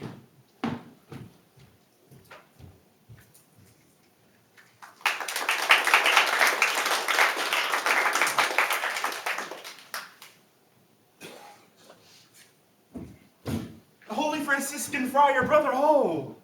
This seems to be the voice of Friar John. Welcome from Mantua. What says Romeo of his mind be writ? Give me his letter. Going to find a barefoot brother out of our order to associate me here in the city, visiting the sick, and finding him. The searchers of the town, suspecting that we both were in the house where the infectious pestilence did reign, sealed up the doors, would not let us forth, so that my speed to Mantua was here stayed. Who bear my letter then to Romeo? Could not send it. Here it is again. Nor get a messenger to bring it thee, so fearful were they of infection. Unhappy fortune. By my brotherhood, this letter was not nice, but full of charge of dear import, and the neglecting it may prove much danger. Go, Friar John, find me a lighted torch and bring it straight unto my cell. Brother, I'll bring it thee. Oh, now must I to the monument alone. Within 3 hours will fair Juliet wake. She will be shrewdly much that Romeo had had no notice of these accidents. I'll write to get in Mantua and hide her at my cell till Romeo come. Oh, poor living corpse, close in a dead man's tomb.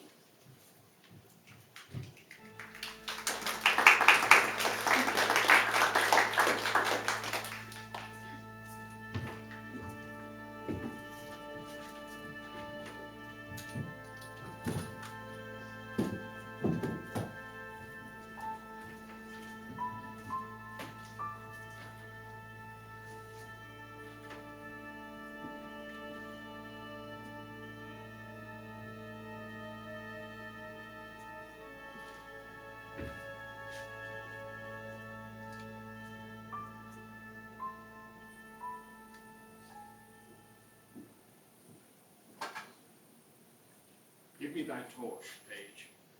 Hence and stand aloof.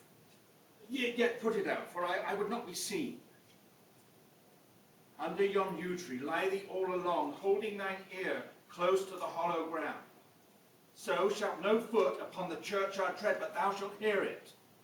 Whistle then to me a signal that thou hearest something approach. Give me the flowers. Do as I bid thee. Go! I'm almost afraid to stand alone there in the churchyard. But I will adventure.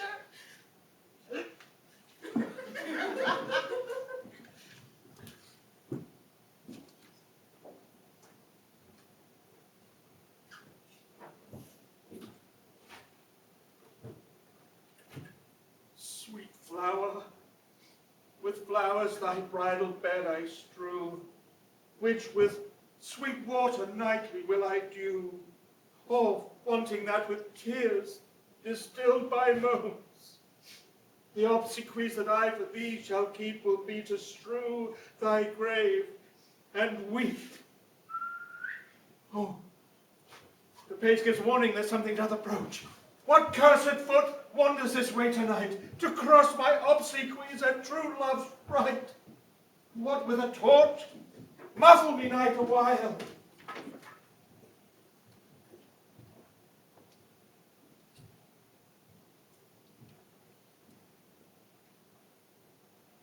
Hold. Take thou this letter. Early in the morning, deliver it to my sons and the friar. Give me the light.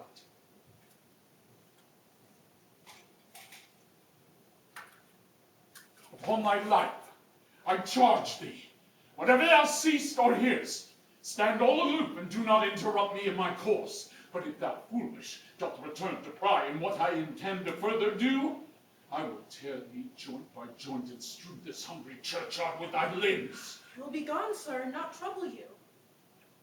Thou shalt show me friendship. Take thou that. Live. And be prosperous. So farewell, good fellow. For all this the same, I'll hide me hereabout. His looks I fear, and his intents I doubt.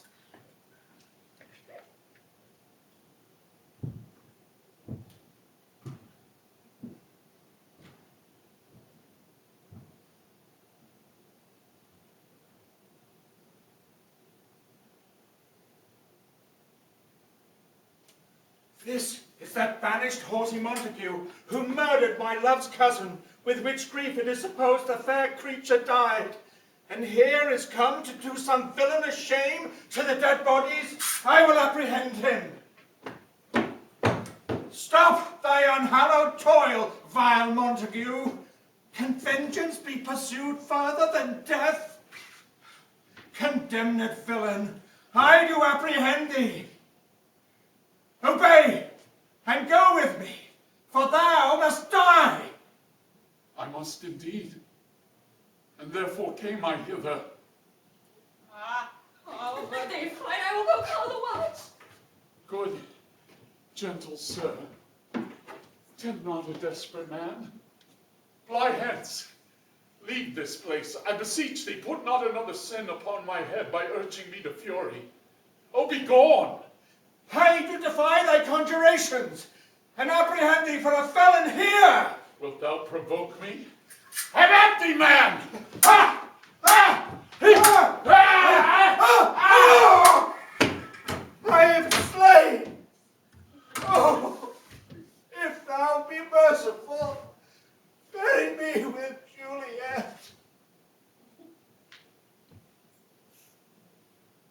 Let me peruse this face.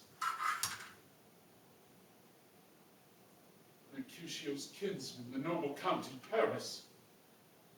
Death, lie thou there with a dead man interred.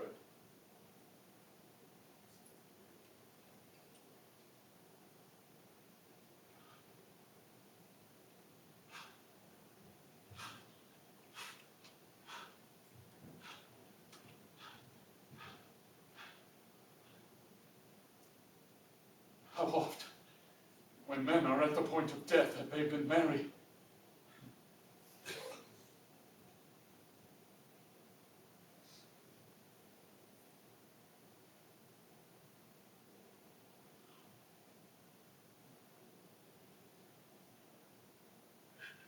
is my lady, my wife.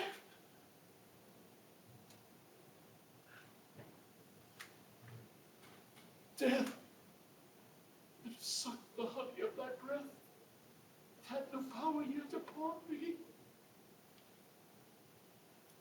How art thou so fair? Should I think insubstantial death is amorous, and that a hideous monster keeps thee here in the dark to be his paramour? For fear of that, I shall stay with thee. Never from this dim palace of dark will I depart again. Here will I remain.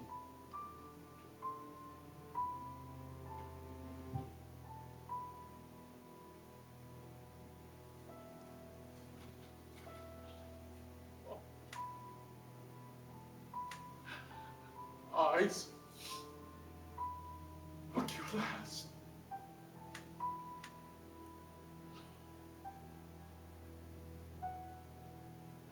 Arms, take your last embrace.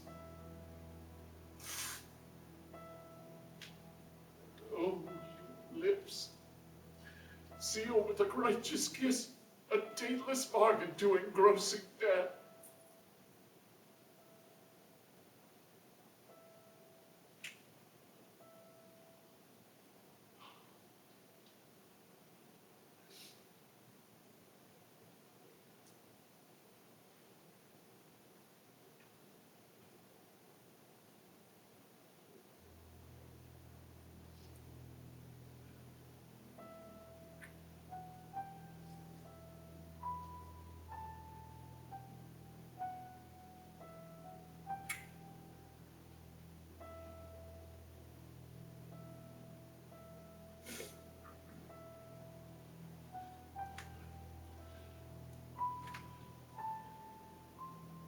Come, bitter conduct. Come, unsavory guide.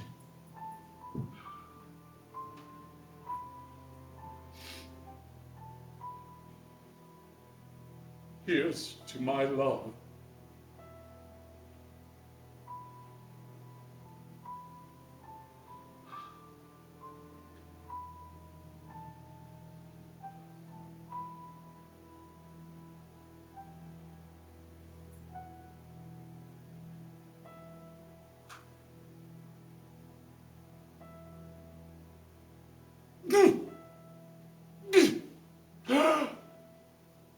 Oh, true apothecary, why drug so quick?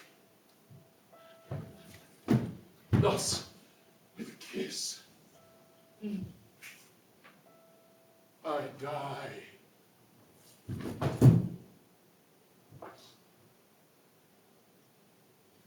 St. Francis, be my speed. But soft. Who's there? Here's one, a friend, and one who you know well. Please be upon you. Tell me, good my friend, is that a torch that vainly lends its light? It is so, holy sir, and there's my master, one whom you love. Who is it? Romeo. How long have you been there? Full half an hour. Come with me to the church. I dare not, sir. My master knows not but I am gone hence, and did fearfully menace me with death if I stay to look on his intents. Stay. Then I'll go alone. Oh, fear comes upon me. Oh, much I fear some ill and lucky thing. As I did sleep under the yew tree there, I dreamt my master and another fought, and that my master slew him. Romeo? Romeo?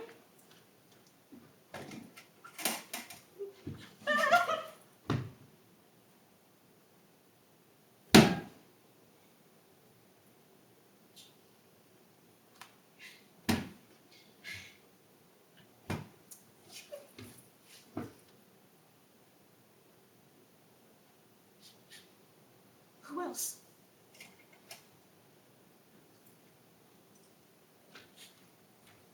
What? Paris too, it's deep in blood. Oh, what unkind hour is guilty of his lamentable chance. Oh, the lady stirs. Oh, comfortable friar. Where's my lord? I do remember well where I should be, and there I am. Where is my Romeo? I hear some noise. Lady, come from this nest of death, contagion, and unnatural sleep. A greater power than we can contradict and ordinary intents. Ah! There, thy husband in thy bosom there lies dead, and Paris too. Come, I'll dispose thee among the sisterhood of holy nuns. Stay not to question, for the watch is coming. Come, go, good Juliet. I dare no longer stay. Go, get thee hence. I will not away. Oh. What's this? Cup closed in my true love's hand. Poison, I see it, been his untimely end.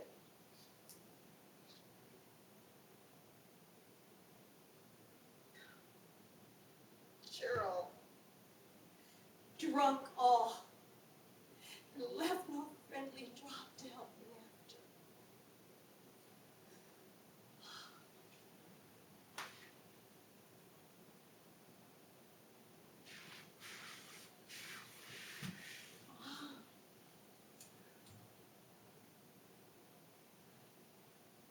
I will kiss thy lips. Perhaps some poison dumpling hang out there.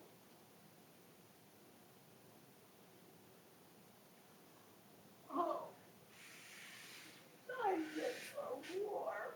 Lead, sir, which way? Yea, noise. Oh.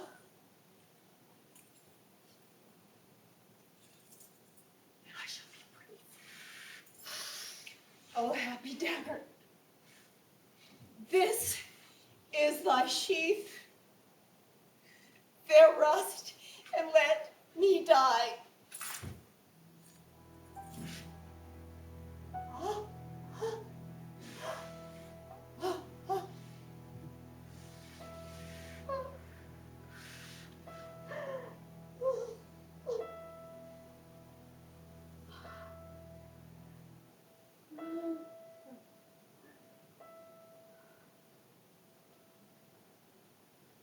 This is the place, there where the torch doth burn.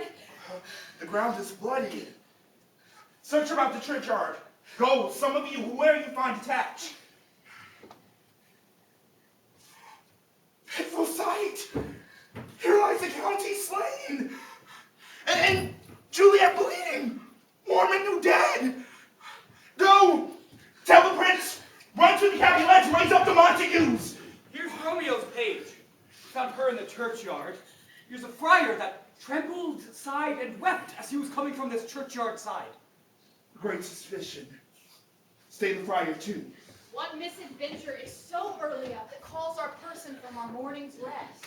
What should it be that they so shriek abroad? The people in the street cry Romeo, some Juliet, and some Paris, and all run with open outcry toward this holy church. What fear is this which startles in our ears? Sovereign, here lies a county slain, and Romeo dead and Juliet dead before, Mormon new killed. Search, seek, and know how this foul murder comes. Here is a friar, and slaughtered Romeo's men.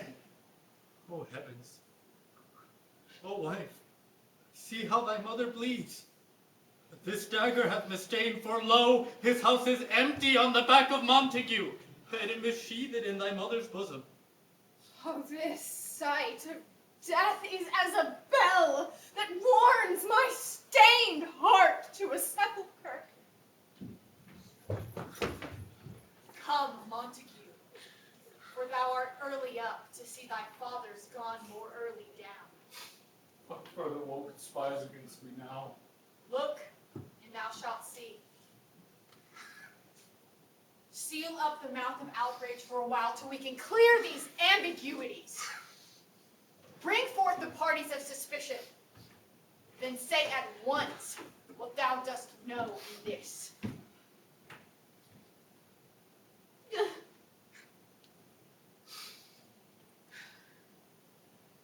There, dead, was Romeo, was husband to Juliet.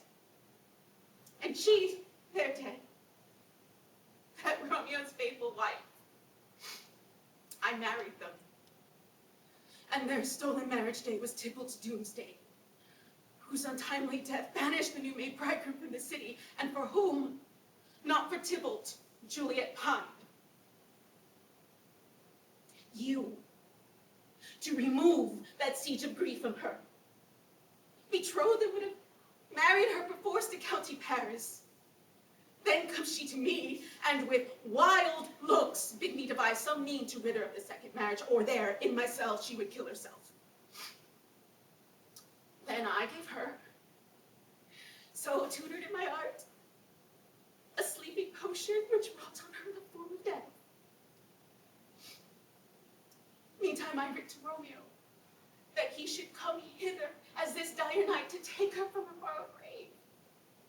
But he which bore my letter, Friar John, was stayed by accident, and yesternight returned my letter back. Then alone, at the prefixed hour of her waking, came I to take her from her death-like state.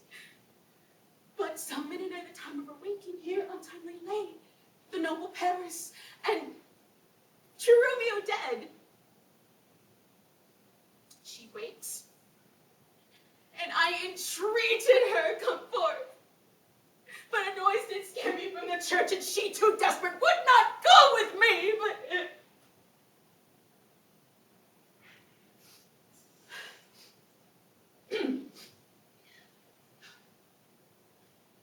as it seems did violence upon herself. All this I know, and to the marriage the nurse is privy, and if aught in this miscarried by my fault, let my base life be sacrificed unto the hour before his time, unto the rigor of severest law. We still have no need for a holy man. Where's Romeo's page? What can she say in this? I brought my master news of Juliet's death, and in post he came from Mantua. This letter he early bid me give his children, and with death threatened me going in the church if I departed not and left him there. Give me the letter. I will look on it. Where's the county's page that raised the watch? Sirrah, what made your master in this place? He came with flowers to strew his lady's grave, and bid me stand aloof, and so I did. Anon comes one with light to break her peace, and by my master drew on him, and I ran away to call the watch. This letter doth make good the friar's words. Their course of love, the tidings of her death. And here he writes that he did buy a poison of a poor apothecary, and therewithal came to this place to die, and lie with Juliet. Where be these enemies? Capulet, Montague, see what a scourge is laid upon your hate, that heaven finds means to kill your joys with love. And I, for winking at your discords, too have lost a brace of kinsmen. All are punished. Brother Montague, give me thy hand, for this is my mother's jointure. No more can I demand.